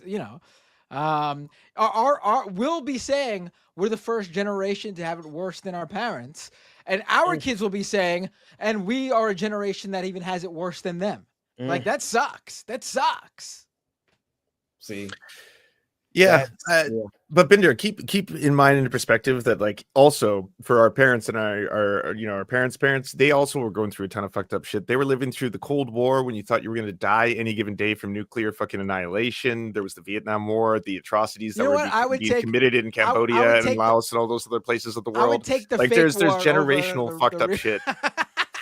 I would Yeah, take but the the reality is that fear of a it's not as nuclear war over actual the way things are headed. Oh, it's getting this fucking close, though. We wouldn't even be having this conversation. We wouldn't be even existing right now. It's one of those things where every generation has tons of fucking struggle, right? Like that's the reality. And I agree. Say something really dark there. There's a qualitative difference between dying in a nuclear holocaust and slowly dying because they got rid of the public health system and tore up your water supply, and now you can't trust your food. I'm sorry, I don't want to go. Let's not go there. Let me bring it back up to the brighter side of life. On Ben's point, I'd rather it be quick. That's exactly what Ben's saying. I agree. I'm sorry, I'm supposed to be the motivator here, but but Ben is totally right. And honestly, when you think about it, you should be organizing locally. I totally stand behind that sentiment. Yes. I'm trying to work now with organizations, local socialist organizations here in Vancouver. We got to get rid of our right-wing cop mayor. That's not going to affect any of the other three people on the panel right now. But just if you can get enough people to demonstrate that on a small local level, it's way easier to win elections. The turnout for your local city is something like between 25 to 30% tops, and it affects your daily life so much. It affects what the police budget's going to be. It affects how you're going to prioritize, how a lot of the different developments in your cities go towards. That stuff can actually be genuinely life-changing. Organize with local organizations. 100% did get into that. It doesn't matter if you don't want to work within the framework of government. Join an LGBTQ plus org. Join Food Not Bombs. Join something that like is actually directly going to start impacting people's lives. And get ready. Ben is right. Get ready, because yes, now is this little calm before the fucked up transfer in the US and before the fucked up transfer in Canada. It's probably going to happen a couple months afterwards. And honestly, now is the time to be mad, be solemn, be upset, but also to use that anger. Get mad. You should be mad. We should all be mad. Everyone should be fucking mad. Even if you're not fucking immensely suffering on a daily basis, you should still be mad for how fucked up it is for other people. No, that local see now. So here are the things that I think. Thank you so much for that, Lance, because you reminded me. I actually wrote a guidebook for how to survive what I'm calling the MAGA tribulation, the Great MAGA Tribulation. And in that guidebook, I really did talk about, and it's a free download. But what I did, I really talked about how we can organize around some key things. For instance, locally, getting your food from local providers of food, right? And because of all of the regulations that we're getting ready to see gutted, all of the meat regulations and the hygiene regulations that they're talking about gutting. Well, one way that we can circumvent it is by local organizing, supporting your local meat shops, supporting your local food, people who provide food locally, the local farms. And but also not just that, but organizing and putting pressure on your local providers of food and on the local locations. If we sit quietly and just accept what they do, then we're done for. But if we every step of the way give them the kind of organized hell, and I don't mean loud and in the streets, I mean filing complaints, I mean bringing lawsuits, I mean dropping their rating on whatever platform matters to them, right? Overwhelming their servers. I mean, like that kind of action to make sure like every little thing that they do wrong that's detrimental to us. I think we have to move in lockstep on a local level and penalize those people who take advantage that now that DOGE has gotten rid of so many regulations that our meat supply is like tainted and people are dying from all kinds of diseases. If we sit quietly behind that, then we are done for. But if we organize locally and just hammer them every step of the way and take our resources to people that we can trust, the local mom and pop shops, we hope that we can trust them. And we hope that we can get some advantage there versus the big box stores who are definitely going to take advantage of the lack of regulation. I think that's a way that we can really kind of put a nail in their plan, like put a fly in their ointment. Yeah, and be healthy at the same time. Like, do not drink unpasteurized milk. Do not avoid, vaccinating your children for polio. Be, the change you want to see in the world. Even if they're pushing all this weird medical anti-scientific, really unhealthy policies, find milk alternatives. Find healthier ways of eating in your local area. I mean, part of that is that not everyone's on the same page. I mean, I've overheard people talking about how I hope that Kennedy, like people who are completely out of the political, bubble. Oh, I hope that Kennedy guy does something about the food our children are eating. Like I've heard this shit, man. Like people are out of their fucking minds, honestly. Yeah. Which means they need to hear our like, voices, man. They got to hear you. They need to hear you explaining why that thought is absolutely batch crazy, right? So we got to do everything, Matt. We've got to save ourselves, man. We need you. I'm not going anywhere. I never said I was take a nice going Christmas anywhere. vacation. Yeah, yeah. I've been doing that already. not helping enough. All right, should we get to super chats? Those were some epic sighs that happened at the same time. I think we're all just kind of tired. Mike did the right thing, taking 3 weeks off. Like, man. He prepped a lot of videos apparently. I can't. I don't have the bandwidth to do that. But if I could, that sounds great. Yeah, I think I'd rather just crank out the normal stuff than have to plan ahead and do a ton of shit in a short period of time. I once planned ahead for a week off, and it was oh my god, it was so exhausting that I can't imagine doing 3 weeks. I remember when I was producing at the Majority Report, Sam, I'm assuming he still does this. There's never a day where content wasn't going out. So if we were taking a vacation, we needed, and I don't mean like just best of, like, no, new content. So like if there was going to be a vacation, after doing a live show the weeks before, there would be a whole nother show worth of interviews to record for the weeks where we were off. And it's like, I was always like, what are you doing to yourself? Why would you do this? Just if you instill in your audience that every year there's these certain weeks that we don't have content, they'll be fine with it. But once you give them that treat of this is what you've come to expect, you're stuck doing this forever. You're never getting out of it. I think it's less about the audience and more about the algorithm. Like the algorithm is what probably can't rely on as much. It's like when it's used to you posting a certain pattern, like a certain amount of time, whether it's like twice a week, every day, whatever it is, and then you break off that pattern, it tends to kick you in the ass. At least that's how it's historically. I've noticed that. I'm learning that you have to be. If the more consistent we are with the algorithm, the more it rewards us. Is that what it is? Yep. Yeah. But then you see these channels that drop like one 15-minute video per month, and they get like millions and millions of views. So it's like, why the fuck does the algorithm expect me to crank out shit on the daily when it's giving these guys millions of views 12 times a year? I mean, I don't know. You got to have a gimmick or something. Show more skin or something, Matt. You got to find reach out to a different kind of audience. Ancient King. Interesting. Yeah, it's time for me to just fucking start pumping out videos about how the girl characters in video games don't have big enough titties or something like that. Oh my god, you'd make 1 million views. Don't get me started started on gaming discourse.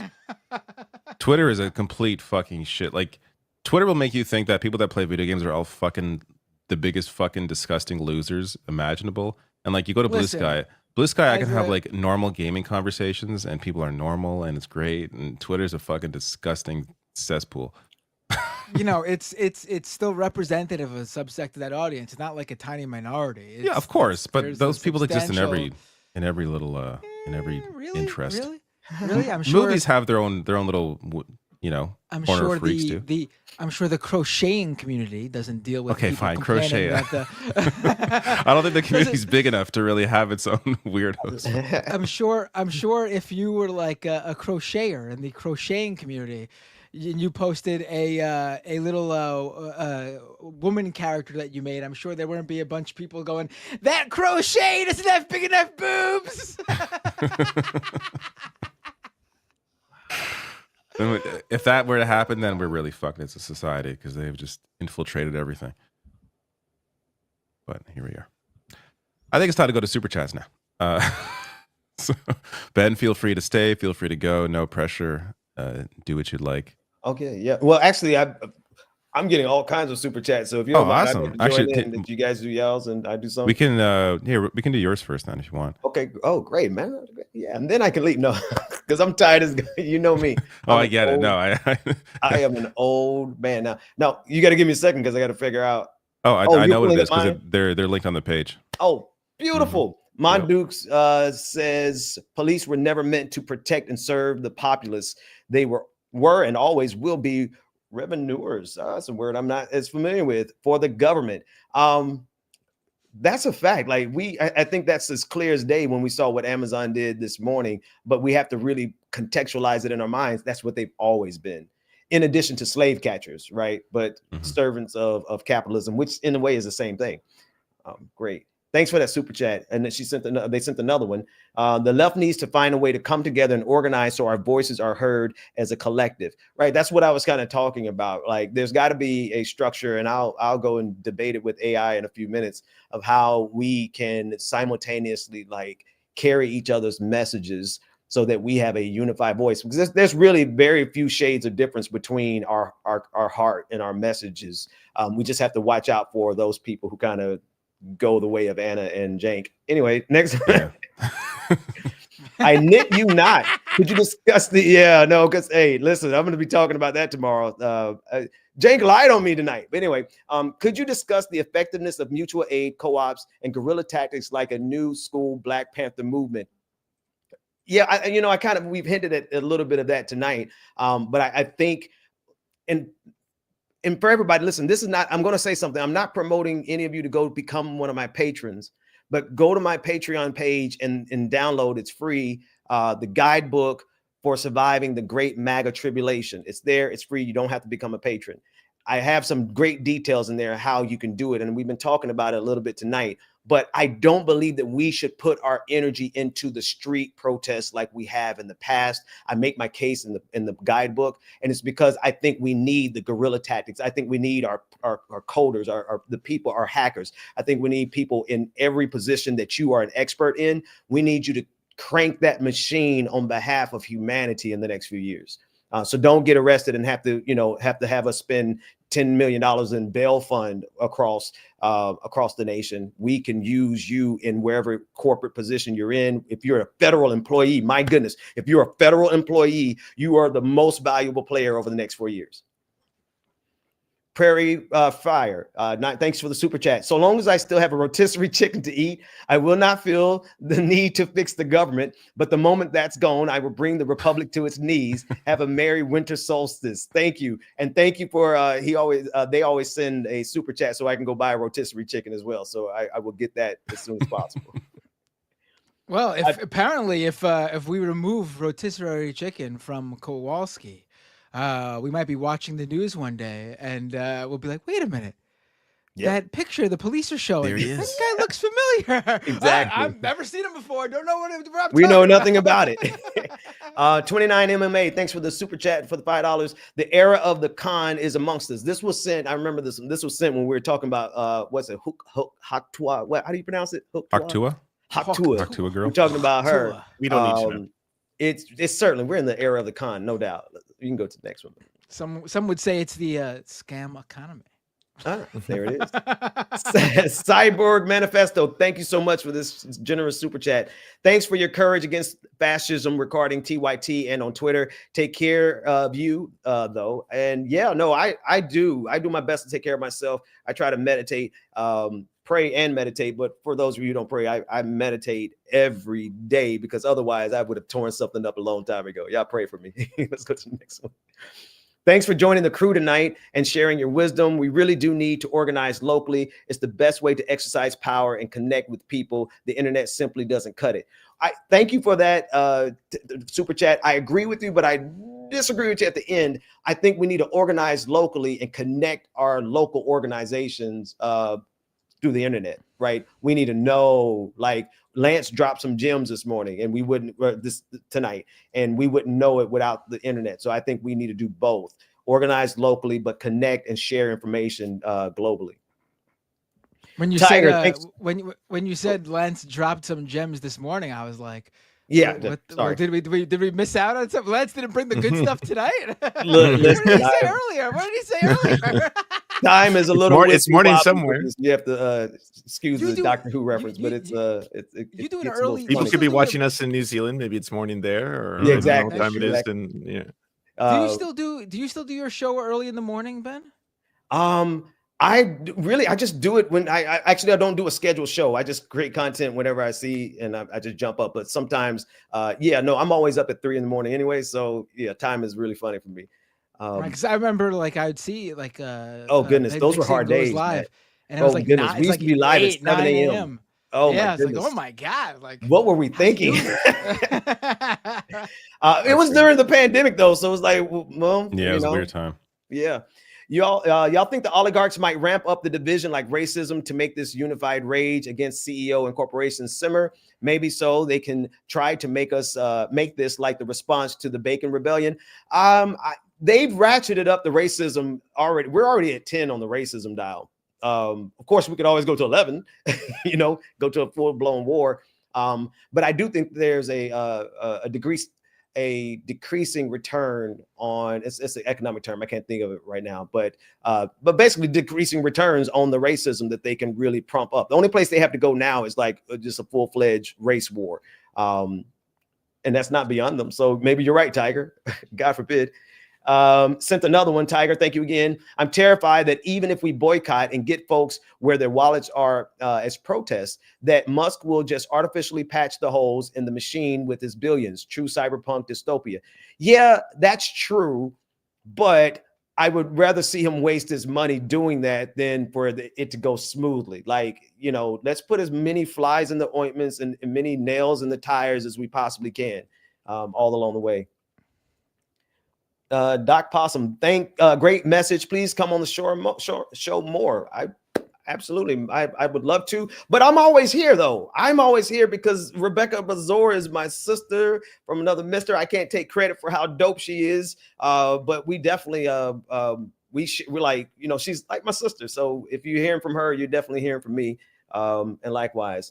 Liz Bennett, thank you for this. Let's say we have that debate with Cenk and Anna. They're not convinced. Could we consider them MSNBC light and move on? That's almost too nice at this point. They're more like Fox News, like on some topics, anyways. Just like... Yes, because MSNBC didn't cover the Venezuelan gang story the way Anna did. No, like, you didn't see Chris Hayes out there, but like these Venezuelan gangs, like exactly. I don't know. Is that it for me or Jerry? All right. Love seeing you on Leftist Mafia. It was comforting hearing your thoughts on how to deal with these difficult times. Where can we download your book? It's at my patreon.com/the BPD show. And it's free. You don't have to become a patron. Just grab it and share it. And I did an interview with Matt, the letter hack, where he broke down the whole guidebook for a whole 30 minutes. And he really brought out some stuff that I had even forgotten I put in there. So that's a great interview to go check out if you want to know more about it. This is the last one here. Thank you. Have you done Patreon?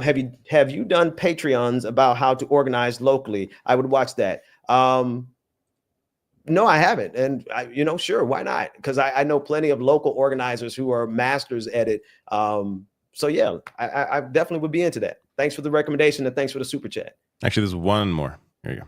Oh, Prairie Fire. What am I reading tonight? I just went to the store and there are no rotisserie chickens, right? The city will get the mayor back when this gets resolved. Godspeed on all of your endeavors, my friend. Actually, one more just came in. Ben, you are famous tonight. Here you go. Oh man, maybe I do need to come on here every. I watched Cenk and Anna's post game tonight, and they were definitely on the defense. Yeah, I'm going to be fair to the guys on the screen right now. Like I have some inside intel on what they said about me, and it's a lie. They said I left because of Dr. Rashad Ritchie. What? Like, give me a chance to confirm that, but that was dropped to me in my DMs. I'm like, that's not really a good look to lie about that, especially trying to pit two black men against each other, especially when Dr. Rashad Ritchie and I know each other outside of Twitter, outside of TYT. I knew him before that. So they're really cooking up some bullshit. What the fuck? Yeah. I left you. If you want to know, I'll break the news here. I left because they were only paying me for the video work I did on Facebook and not on YouTube. But my best views were coming on YouTube, so they were making bank on me on YouTube. And I was like, the first week after that, I said, "Oh hell no!" And so their producer was like, you know, "Are you not going to do this with us anymore?" And I'm like, "No. Wow. If you're not going to pay me for both platforms, you're not going to get my." What was their That's a very reasoning common to not story. pay you for? What was their reasoning to not pay you for YouTube? That's just the way they did it. That was. I'm like, no, that's not the way I do it. Sorry, guys. So I just. That's kept just the way. Well, they just said the way we do it is we don't pay you. Like, what? Look, they paid Company policy. They paid us. We do things a little different here. Right. They paid us for Facebook. The contract I had. Matter of fact, maybe I'll reach out to my attorney and see if she still has a copy, because I've those 4 years that I was out on the side of the ocean meditating, I lost everything. I don't have any of those old emails, so they're lucky on that way. But I certainly can reach out to my attorney and pull up that contract, because there's no. Anyway, stay tuned, folks. It'll be an interesting weekend. Thanks, guys, for letting me air that out. I didn't mean to. Is this another? Sorry, this is the last one. Here you go. Oh goodness, bless you all. All right, I might can buy a rotisserie chicken for real. Ohms. Thank you for the $5. MAGA voted against their own interests unless rich MAGA class, but the Republicans and Trump MAGA are beating each other up. Good. Yeah. So tonight in particular, what Elon Musk did, and he was trying to flex his power to kill the continuing resolution. What he did was he divided the Republican Party before Trump even gets in there. So it'll be interesting to see how this chaos plays out for sure.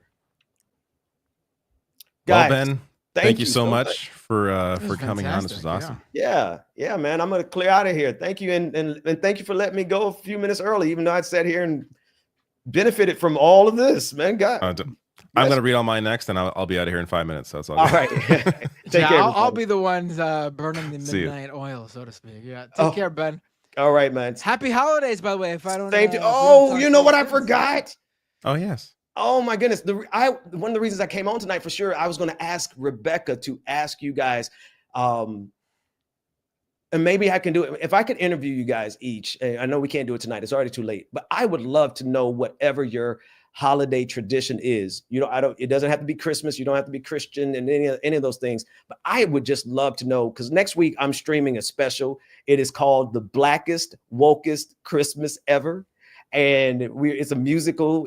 We're streaming music and sharing stories, but I've got some great interviews with Emma Vigeland, Jesse Dollamore, the guys from the Vanguard, and they're telling me about their holiday traditions. And like, none of them are Christian, all of them are atheists, but their holiday traditions are so rich and so great.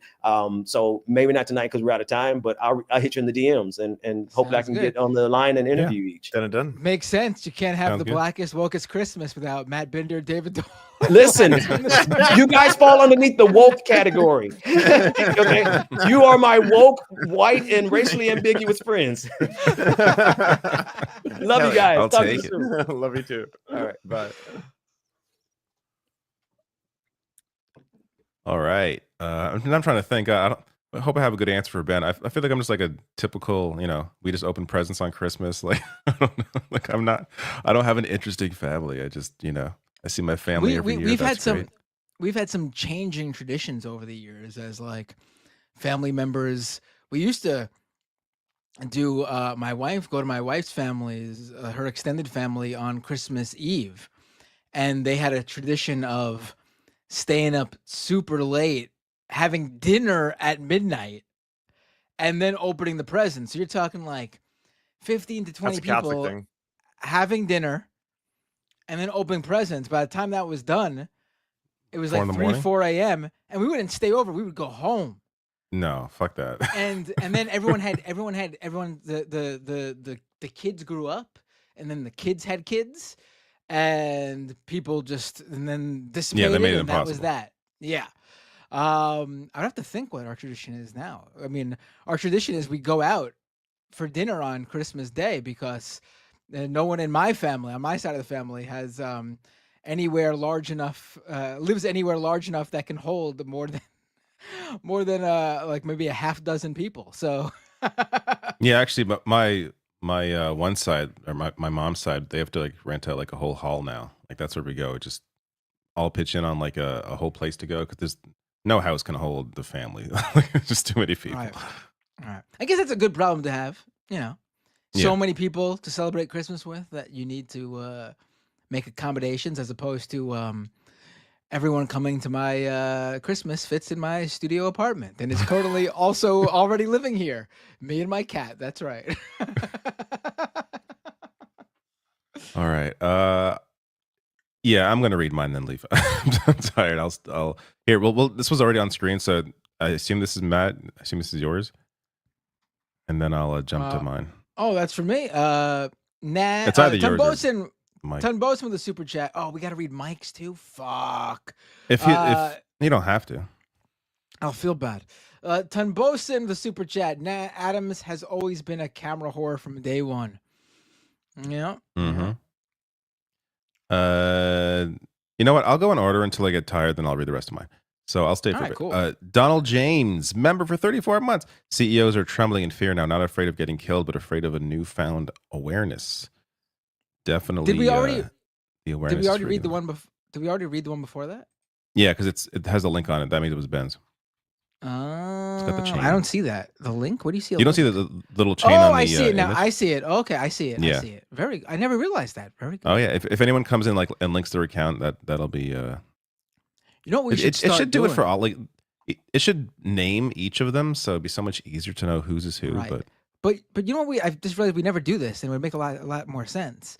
As we read a super chat, we should unstar it. Oh, you can do that? I'm assuming. Oh my there god. You go. We've never done that. Oh my god, this changes everything.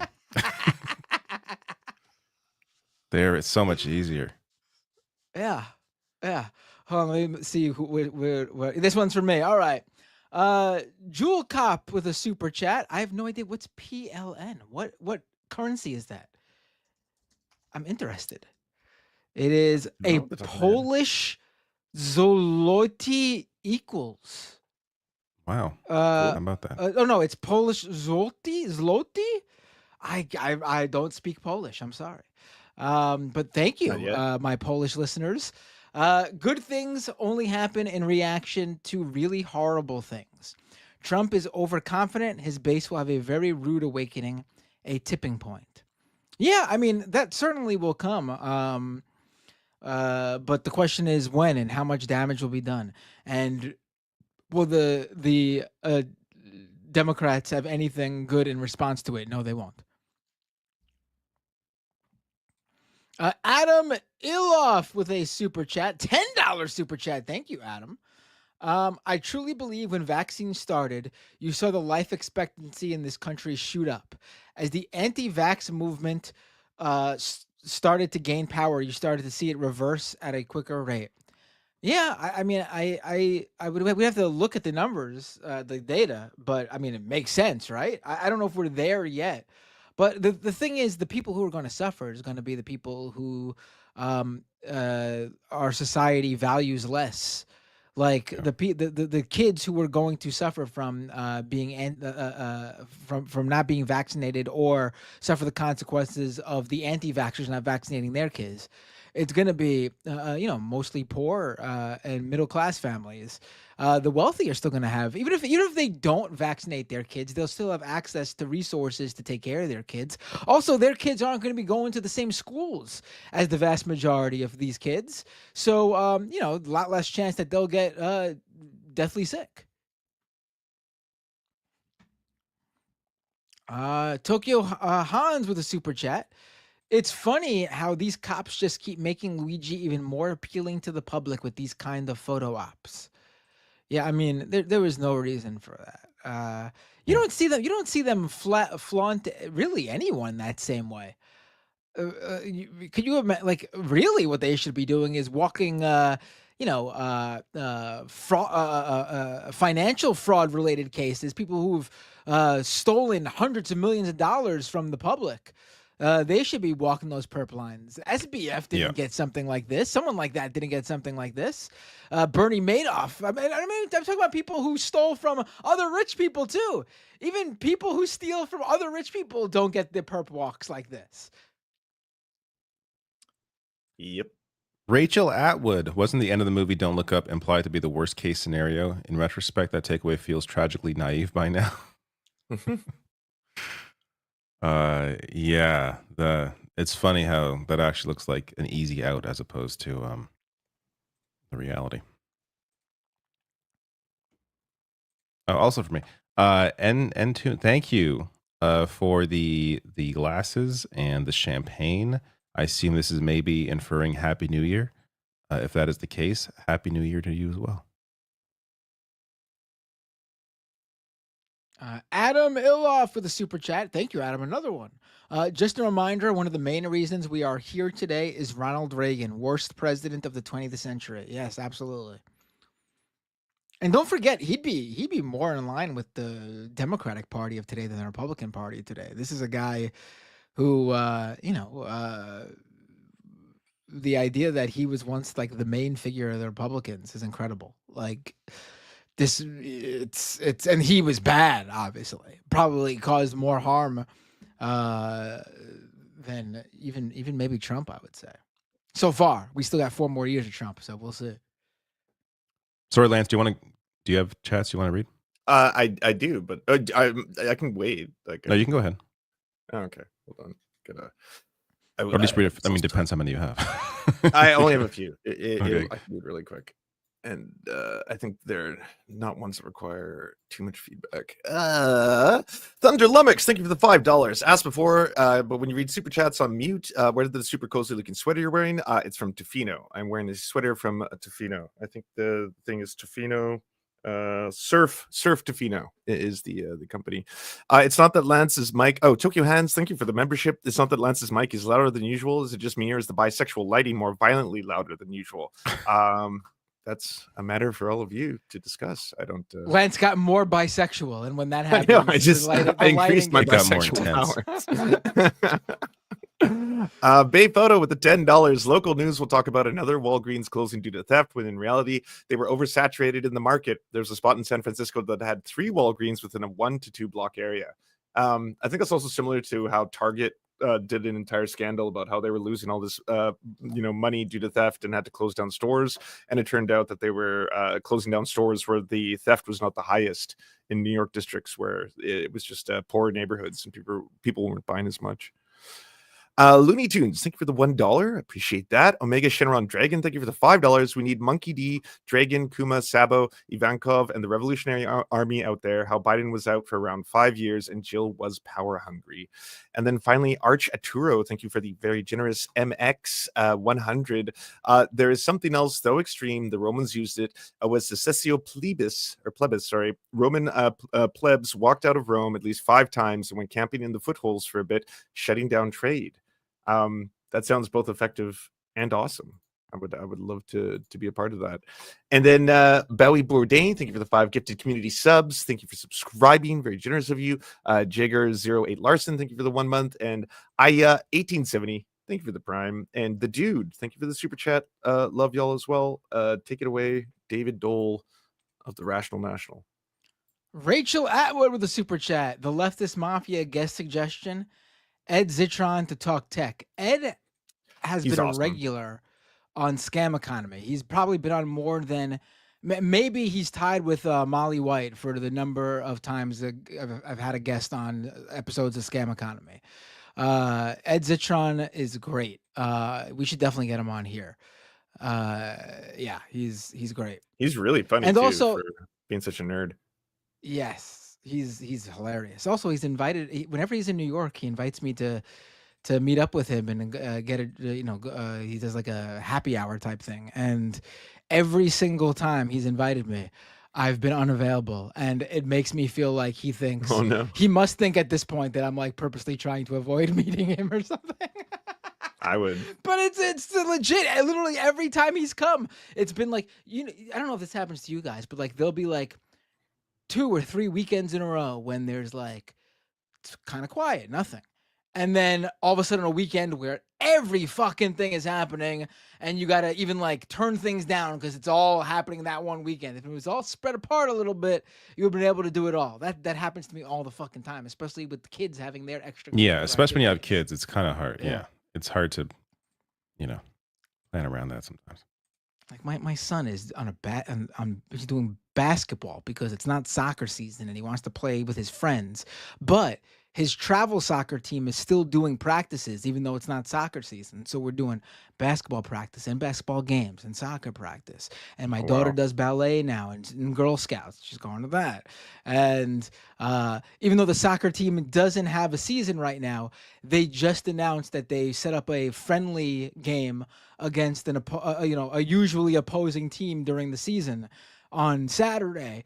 And it just so happens that the time they are having this game on Saturday is the same time he already has a scheduled basketball game with his basketball team. So he's got to pick one. It's Jesus Christ. I can't even. Yeah, I'm glad I'm having only one child. One is enough for me. I don't have the energy to do all that shit. Fuck that. Well, are you gonna let your kid join sports? Oh, of course, but just I have the energy to do that for one, not multiple. Right, but the basketball one really and good soccer, parent instead of a degenerate parent of two. The basketball and soccer thing I'm telling you about, that's for one child who's got that predicament. So you never know if you let your kid join everything. That I could do. That on top of the ballet, it's just like no, it's just too much now. Yeah. I'm sorry, kids. Only one of you get to do things. The other one gets to stay home. You have a boy or a girl? I forgot. Boy. All right. Well, maybe he will do ballet. I was being bad. Bad old school thinking, Matt. Horrible. How dare you? Because I was gonna say, well, you do the sports thing, but that's not true. Girls play sports. Oh, he's super into. I mean, he's very traditional male boy. Like he's just like really into sports, like cars, monster trucks, all that. It's funny because I wasn't into sports when I was my son's age. And I wasn't into sports when I was older than my son's age. But he's like super into sports. Like, where'd he come from? Is he? Well, I mean, he's like, my kid's like 4, so I don't know if he's really into sports yet. But he likes playing basketball or whatever he can as a 4-year-old. And he's very active. He likes climbing stuff. I feel like I think I'll get him into like mountain climbing. That seems like a fun thing to do. I did that once. You're just describing a 4-year-old right now. You're not describing a specific personality. He likes to climb stuff and throw balls. He's into sports. You're describing a 4-year-old. Yeah. He's a man. As far as I know, that's into sports. I just feel. I'm thinking when I was a kid, I feel like I was very not active. At least I didn't want to be. My parents put me in shit, but I was like, no, I don't want to do this. Right. Yeah, I was going to say, does he also like running into the corners of tables? That's also just a 4-year-old thing to do. He's very, very good. He's very good spatial awareness. So that does not happen. That's very good. Today he stepped on a basketball and hit his head. He fell down. A little unfortunate. He's fine though. Just Do you think you're going to push your son to play hockey? No, he's going to have to like push me to do it for it. It's just too. It's unnecessary. It's just too much. It's too much everything. It's too much money. It's too much equipment. It's too dangerous. Like it is really expensive. Apparently, hockey is expensive, right? Yeah. Yeah. That's why soccer's the greatest sport. All you need is a ball. That's it. Yeah, I don't disagree with that. Yeah, it's funny because I'm doing the thing that I only do with Mike because he's the only one who could put up with it. So I'm sorry. We'll be here all day with me. I'll just shut up. I know. 15 minutes per super chat. I don't know who this is for, but I would have read it by now. Oh, let me see.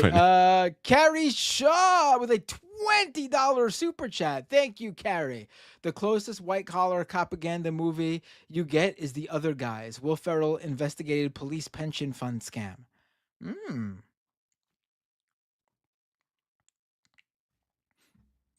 If I don't speak, it's for you because it's either Mike's or yours. Got it. Ton Bosun with a $5 super chat. I'm afraid of like talking to people who are outside of my race because I don't know if I'm going to unintentionally step in it. Anna Kasparian 2023. Wait, did she really say that? That's like a famous clip of she hers. did. Yeah. Are you serious? Yeah. What? Yeah. See, I just don't know enough about them. I honestly don't. I've never been a TYT person.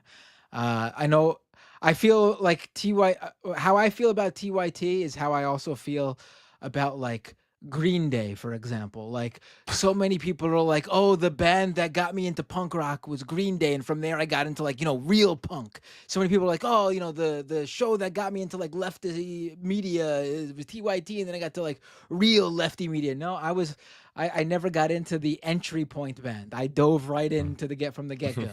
That's also why they never gone after you. They just never got into Map Bender.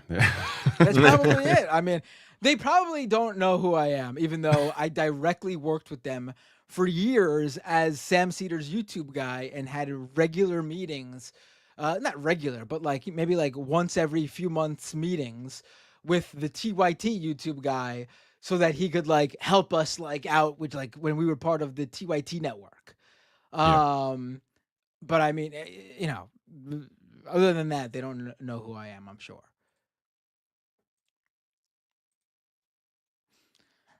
Looney Tunes 9000 with a super chat. Should doomed or scam economy ever return in July 2026? We'll be ready for the return. No, it's not going to be that long. It's going to be back. I mean, I was doing streams up until November, weekly streams, not even counting Leftist Mafia.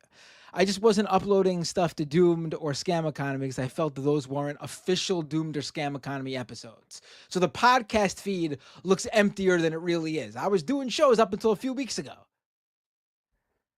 Also, shout out They'll to be the back. podcast Western Kabuki, where you can find both people on screen on episodes that it just aired. I listen to them regularly and noticed that David Dole and Matt Binder were on the last two episodes that I listened to. So, Oh, David, you were on Western I was on the Kabuki or last something? one, but go listen to Western Kabuki. right now it's patrons only because they know I bring the patrons, so they're like, we got to put Dave behind a paywall.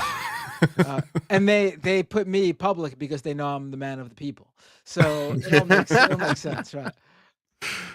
But yeah, I shared that on my socials. Well, I assume I think they unlock episodes. If it does get unlocked, I will share it again. But in lieu of that, go and support Western Kabuki. June It is might not. and the people They there might are decide that the world doesn't need to hear the David Dole. great. Yeah, maybe they're like, you know what, this episode sucks, so we're gonna hide this one.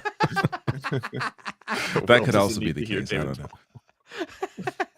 No, I'm sure it was very good. Oh, it was fine. It was a great time. They're awesome. We got 3 new members here. Another one, I'm not sure who these are for, but another one, new member. Adrian Walsh, new member. And your mom. Oh, your mom is for me, unless your mom also signed up for you. I'm just showing them all. I don't think any were okay. for me. I think they're all for Your you. mom, whose mom? And or David Mike. said your mom, and I said your mom. Whose mom are we talking about? Your Maybe mom? it's Lance's mom then. Maybe. Yeah. Quite possible. Kowalski with a $10 super chat. Thank you, Kowalski. There is no such thing as right-wing populism. When the mega moment fails, the core problems will remain unsolved, forcing action. History never ends. Also, we are welding the rich in their bunkers. Cyborg Manifesto with a $20 super chat. Best hair in the business. Oh, I appreciate you. You got. I don't think that was for me, actually. That's for me, right? I don't think you realize how much like. Listen, I'm not a guy about substance. I don't care about looks or anything like that. But I will say that the moment I start balding, my life is over. I'm done. I'm just out of here. You just. There's a lot of dudes who look great bald. I will say I'm not. It's so normal that I it wouldn't bother me. Then again, it's not in my, my dad isn't bald. Oh, both sides are actually. I think my grandfather on my mom's side was going bald. It comes through the mother. I should be fine. Yeah, I think I'm okay. good. I got maybe I got a little more than you. I'm a little bit maybe a little bit. No, you have it too. Maybe that's just the natural hairline I have. I think it's more of a natural hairline, but I don't know. Yeah, it's been. I feel like when I had for a longer long time, hair, too. when I had like during the pandemic, I felt like it was making me go like it was like receding my hairline because my hair was so heavy. I felt like it was like pulling my hair back. So like once I cut my hair, I felt like I was like I had like grown hair back because the hairline wasn't so obvious. This one is for me. Shy Lurker guy. Thank you for your Canadian $13.99. The Canadian dollar right now is in shambles. So thank you so much for that. Elon just took positive just took positive notice of Polyev on X. Given the Liberal Party collapse and NDP fecklessness, how close might Canada get to functionally becoming Trump's 51st state under sloganeering Polyev? That is one thing I just like morbid curiosity. I don't want to see it happen, but it seems likely that Polyev is going to become leader. I'm morbidly curious about the interaction between between Polyev and Trump. Like, what is that going to be? Because Polyev can't just give in to him. He has to seem like, you know, he's his own person. But at the same time, if they are, you know, simpatico, like I just want to see how he's going to weave that, like how that whole interaction, how that whole dynamic is going to work between the two, because it's a fine line he's going to have to walk. I'm proud to say British Columbia is polled as the province with the least desire to become the 51st state. So good job, BC. Wait, there's a poll on that? Yeah, the YouGov, or not YouGov, sorry, the you know those Twitter accounts Abacus? that always post polls. There's like an American one and there's a Canadian one. They repost basically big polls. They just posted one on each province and how much they would agree to become the 51st state. And I was shocked to see we beat Quebec, which is that's pretty funny. Wow. Yeah. I'm afraid to see where Ontario is in that list, considering people have just given it to Doug Ford at this point. But here we are. Omega with a super chat. Matt and Ben are right because they are likely too ready, but we might have to consider the most chaotic option to resist, unlike those we vote for. Not quite following. Maybe I'm too tired, but yes, I think. Correct. Here's another one. Oh, this for me too? Oh, yeah. Omega with another follow-up super chat. Is a Star Wars clone program for Luigi TOS? What's TOS? Terms of service. As in, it's not going to violate the TOS of Twitch or YouTube. Oh, probably. Star Wars clone program. Troy Mosin with a $10 super chat. Thank you, Troy. 61 cases of bird flu in the U.S. in 2024, and RFK Jr. on his way in. Why do I hear REM? It's the end of the world as we know it right now, and I don't feel fine. Yeah, wouldn't it be something that like the COVID pandemic happened under Trump, got rid of Trump, had a president for 4 years later. Not going to say no pandemic, but no new pandemic. Trump comes back in. Immediately a new pandemic. Wouldn't that be something? That would be. I don't know enough about bird flu to know how like deadly or contagious it is.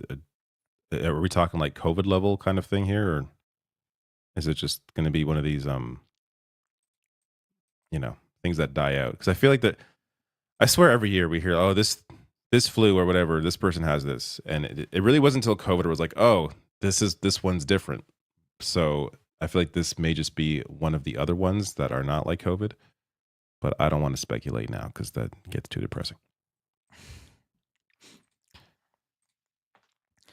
Reg X with a $10 super chat. Merry Christmas, happy holidays to you and the crew. Thanks for the year of news, discussion, and excellent guests. Here's to another year. I appreciate that. Thank you so much, and happy holidays and Merry Christmas and Happy New Year to you too, Reg X. And your family as well. Must be for you, David. Might be for Mike. Oh, wow. Much love to you guys and Pastor Dixon for staying. Sorry, Jason P, $20 super chat. Much love to you guys and Pastor Dixon for staying firmly on your square and not pushing the grift button like Klana Gasparian. Watched the clickbaity video analyzing her black conservative friend, and it effing pissed me off. Wait, what? What? I don't even know about this one. Watch the clickbaity video analyzing her black conservative friend. What did she I don't do? want. There's some rabbit holes I don't need to get down. That sounds bizarre, to say the least. I am not aware of that one. Where am I? Kowalski, $9.99. Thank you. Says, David, I think it is safe to say the Democrats lost the election when Biden feebly pulled out of Afghanistan. Trump would have busted deep into Afghanistan like a man for years. Merry Christmas. Merry Christmas to you as well, Kowalski. Adam Ilyoff with another super chat. Thank you again, Adam. Nancy Pelosi is literally so old, she still looks at boomers as the young up-and-comers. She is literally part of the silent generation. Right. She is older than a boomer, isn't she? Christ.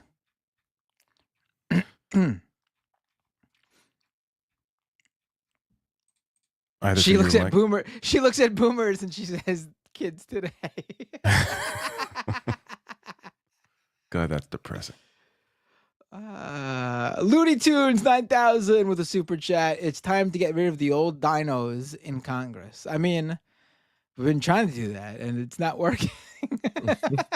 Who's voting for these people, for fuck's sake? Just Jesus keep Christ. on winning. I mean, other old dinos who vote, because that's who votes, old dinos. Opposed. Steve Moser. Wow, thank you for your $20 super chat. Very generous. Says, I have really enjoyed this episode. Excellent work, gentlemen. Well, thank you so I much. appreciate that. The depressing We tried. episode.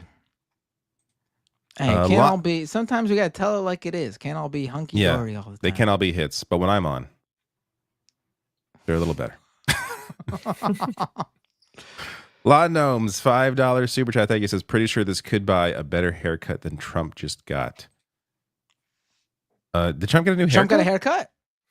I almost want to push back on this one because I think it's the first time it didn't look ridiculous. He just came out at a golf course and it looked like he had a military cut or something, but I think it was just the hat. He was just wearing a hat that did it, and I was like, Trump's I normally got a military cut. I normally got a buzz agree cut? that Trump's hair Oh, I looks gotta see ridiculous, this. but the hat made it look better than normal. Trump got a haircut? I think it was just the hat. He was just his hair was squished in a hat, and he came off the golf game or something. And Here, I can his hair share it. looked It's different. just It was just hat hair. yeah, I think it's just hat hair. I think you're right. I think it looks less clowny. Honestly, it looks better. Yeah, right. Okay, I'm not alone on that. It looks more normal. I It's didn't want to pushed get back. canceled. It's not for that like, take. to the front or whatever the fuck he does. It's like this. He looks like Brian Knobs from the Nasty Boys. Very few people are gonna get that reference in this chat, but he looks Whoa. like Brian Knobs of the Nasty Boys. I do. You're correct. I did not get that at all, but it's okay. It's I'm not going to pretend. I'm not a poser.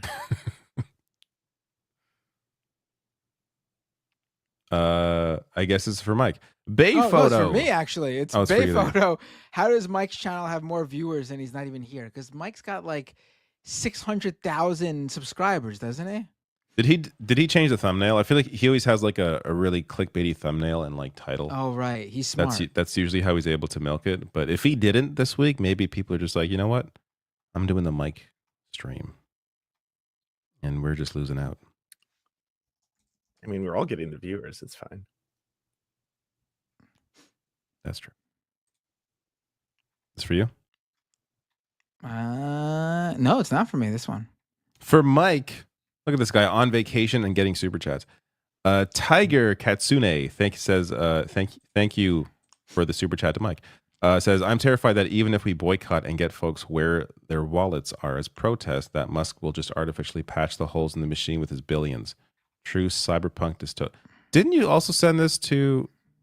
Oh my God, I read this already. Okay, I gotta finish my super chats because this was for Ben. That's why. Like, this sounds really familiar. Yeah, I'm beginning to lose it now. Once I get to mine, then I'll do the rest of mine, but this is not mine. Troy Mosin with a super chat. Happy holidays to the panel and chat. Same to you, Troy.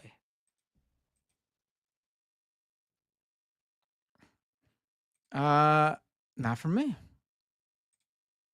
Then this, I believe, really is for Mike. Autistic Goblin, don't be fooled. The crochet community is wild. Actually, I know that it's funny because I was thinking about it. I was like, actually, my wife is a knitting person. She knits, and she was part of that community online. She's not like hardcore into it, but she like signed up. The big site I saw people talking about it in the live chat is Ravelry. It's like the social media platform for people who do knitting and crocheting and things like that. Yeah. And like, it gets like really like Heated? Yeah. I remember she would tell me like during the big Black Lives Matter protest that like it was a lot of stuff going on there, and how like someone like uploaded a MAGA Trump pattern once or something, and people like descended on this person like, what are you doing? And then the supporters of that person came and said they have every right to upload that. It was Oh my crazy. God. Yeah. See? Every community. Yeah, you're right. Yeah. There's drama everywhere. Otaku Dragon, $5 super chat. Thank you. Says, hey David, did you see the Peggy rated Balatro as adults only? I did see that. For having poker-like rules and encouraging gambling, while FIFA with loot boxes is Peggy 3 or E. It is so insane how Balatro's been treated. There were some other issues before. I think it was rated, was it on the Nintendo store or something? It was some other store that they ended up fixing it, but it was also rated as like, oh, this is promoting gambling. And it's like, there's no gambling. It's one of the few like new games that have like no microtransactions. Like there's actually no loot boxes, no gambling. Like you buy it, you have the game. It's a fantastic game. It's like a poker roguelike, basically. Really cool game. Check it out if you have. It's like on everything at this point. It's if you have Apple Arcade, I believe it's on Apple Arcade. Yeah, if you have that, it's on there as well. So on your iPhone, on PC, on every console. Fantastic. But yeah, no, it's wild how they are treating that as like some dangerous game. It's absurd. Cyborg Manifesto, thank you for your $20 super chat. Mary to you as well. Cyborg, thank you. I only got 2 more, so I'm just going to grab them. Notoriously Bratty. Once I find you, I will read the super chat. Here you are. $13.99. Thank you. Says, must apologize as it had been bugging me as a parent. A few weeks ago, I had a bad typo. I meant to write, I have young kids, but it came up, I have your kids. Did I vaguely remember that, I think. But don't worry, because it didn't bother me. I must have laughed at it. So sorry, David. Merry Christmas. No problem. I have typos all the time. I have verbal typos, if that makes sense. So don't worry. You can't have my kids if you really want. I have your kids. Yeah, all the work Binder has to do, just take them. I got one more. Once I can find. There we go. Here we go. Otaku Dragon, thank you for the $2. Says, moving to Europe for a €1 cottage next year. See ya. That sounds wonderful. Enjoy that. All right. Actually, there's not many left. I'll stick for the end. We can do this. All right, cool. Feral Jane with a $10 super chat. Thank you, Feral. Or maybe I should call you Jane. That makes more sense. In 2017, the giant knitting and crochet online site had to ban mentions of Trump because of bad behavior. So yes, the online crochet community has evil trolls. You're talking about Ravelry, aren't you? I'm amazed how much awareness there is of this crochet site. I had no idea. There's probably a pretty big overlap actually between people who knit and crochet and people who are into leftist politics, honestly. Tiger Katsune with a super chat, thinking of starting a Christmas tradition with my family that my wife, son, and I beat one video game start to finish. Just a small 4-player indie game. He's 6. Do you have any ideas of what they could play, David? A small 4-player. Zelda Ocarina of Time. Probably not the best selection. Any of the modern Mario games, probably. They're usually multiple. Oh, it's got to be a 4-player game, right? Okay, yeah, right. A lot of them are 4 players. The new, I haven't played it, but there's a new Mickey game on Switch. I may just be on Switch and PC. That's 4 players and it's for kids. Like it's for kids and adults. It looks really cool. Look that up.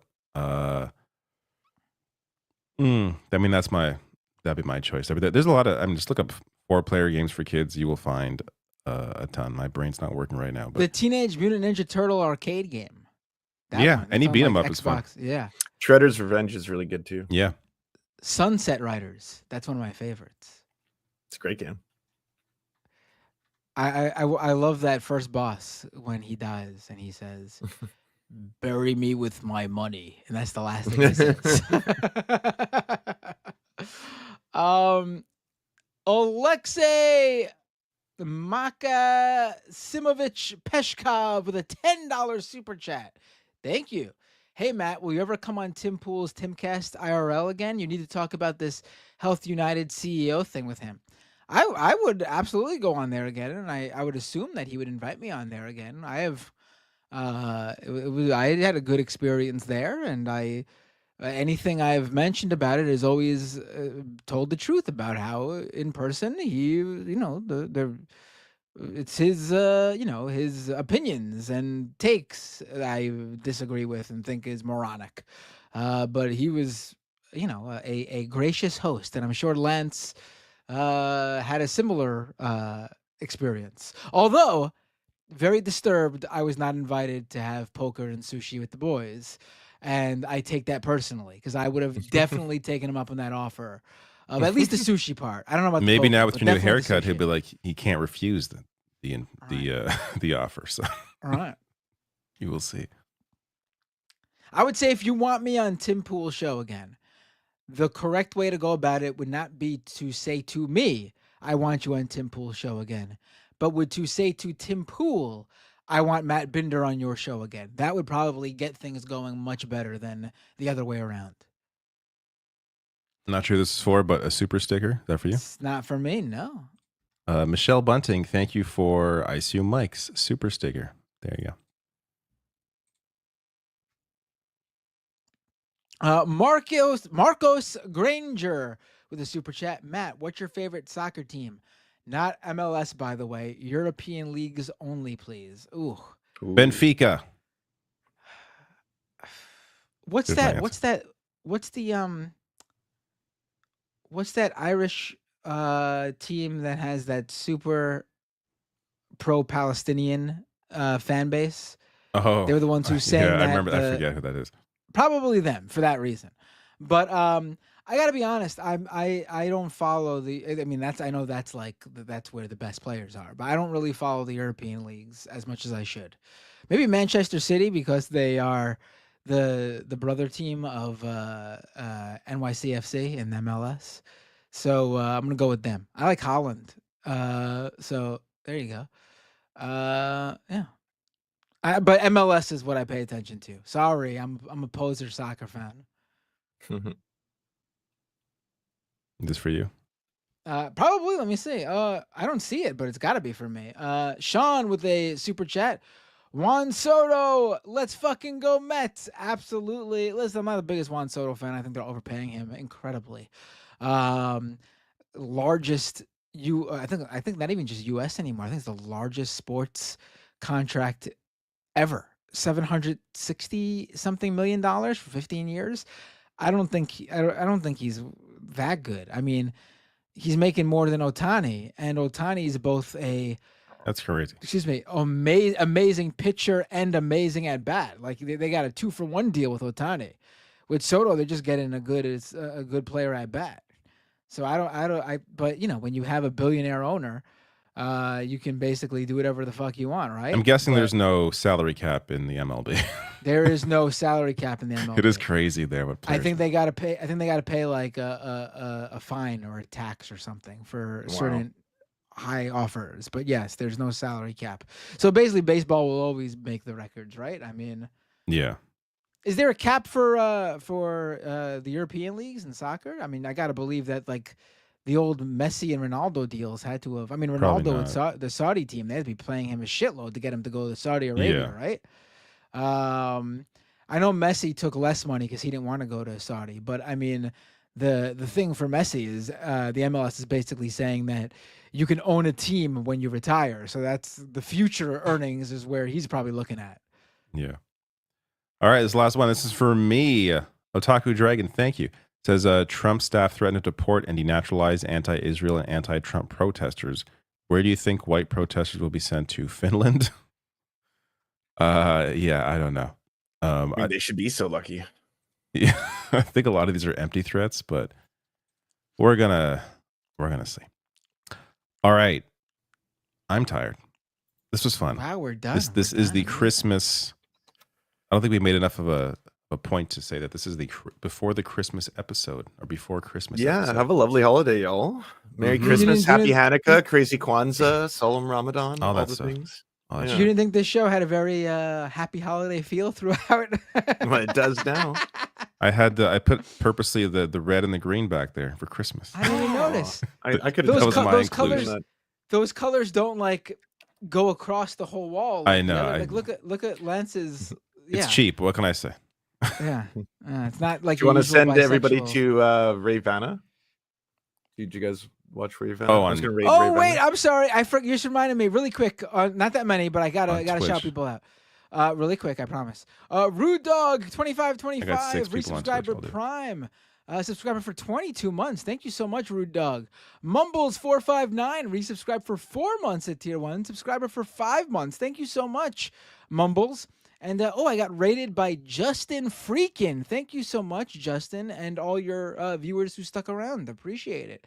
And with that said, I am now ready to raid. Who are we raiding again? How do you do this again? Ravana, RAYYVANA. I know who Ravana And if you're typing it in is. your chat, type /raid, just like it's spelled, then space, and then the name of the person you're raiding. Okay. Oh, I don't do that. I always go to the raid button, and then they all. You can do the that thing too. pops up. Yeah. And thank the mods of all the chats, everybody. The mods I for find keeping all the Ravana? chats safe. They're awesome about that kind of Thank stuff. you and- to and all the very mods happy of all the holidays. chats. Yeah. And to you two, I would say to everyone, but they're not here. But I've had a wonderful year doing this show. Another year doing this show. If it wasn't for you guys in this show, I probably would have not been streaming for a few weeks at all. This show, being able to stream with you guys, makes streaming palatable when I don't want to stream. So there you go. I hope you feel ending hope the you year feel with, loved. with happiness. Yeah. Love For you the too. following weeks, I will say I don't know if I'm going to do a stream next week because it's going to be the day after Christmas, and I'm not sure what we're doing with the kids yet. If possible, I will stream next week for Leftist Mafia with whoever. I know David and Lance won't be here. I know Mike not won't gonna be be. here. I know Rebecca won't be here. Maybe Ariana will be here, but I'm not sure if I'm going to, which means Ariana probably won't either. But I'm not sure if I'm going to do next week. But I will do January 2nd, the following week. And I don't, David, will you be here for that one, January 2nd? Probably. I'm not Alright, sure. so we'll have I honestly don't know what I'm doing. Because I know Mike is counting that as part of the holiday week. Because it is. If you're off, if you're going by the school schedules, school is off all of next week and all of the week after because of the way the holidays fall. But I'll probably do a show, almost for sure, do a show January 2nd. It's just next week. I'm not sure. I'll probably do. Sounds good. All right. All Bye, right. y'all. Happy holidays. All right. Oh, wait. Gotta do Ravana. Gotta. I didn't. I couldn't raid figure yet. it out, so I'm not doing it. I have like 6 people so here. All right. Don't exit yet till I start raid. 1 second. Oh wait, Ravana's not even there. It's just Dan from the internet. Oh well. 1 second. Here we go. All right. I'm raiding Dan now. All right. Peace, everyone. Happy holidays. Happy New Year. Thank you all so much. See you maybe next week, but for sure January 2nd. See you.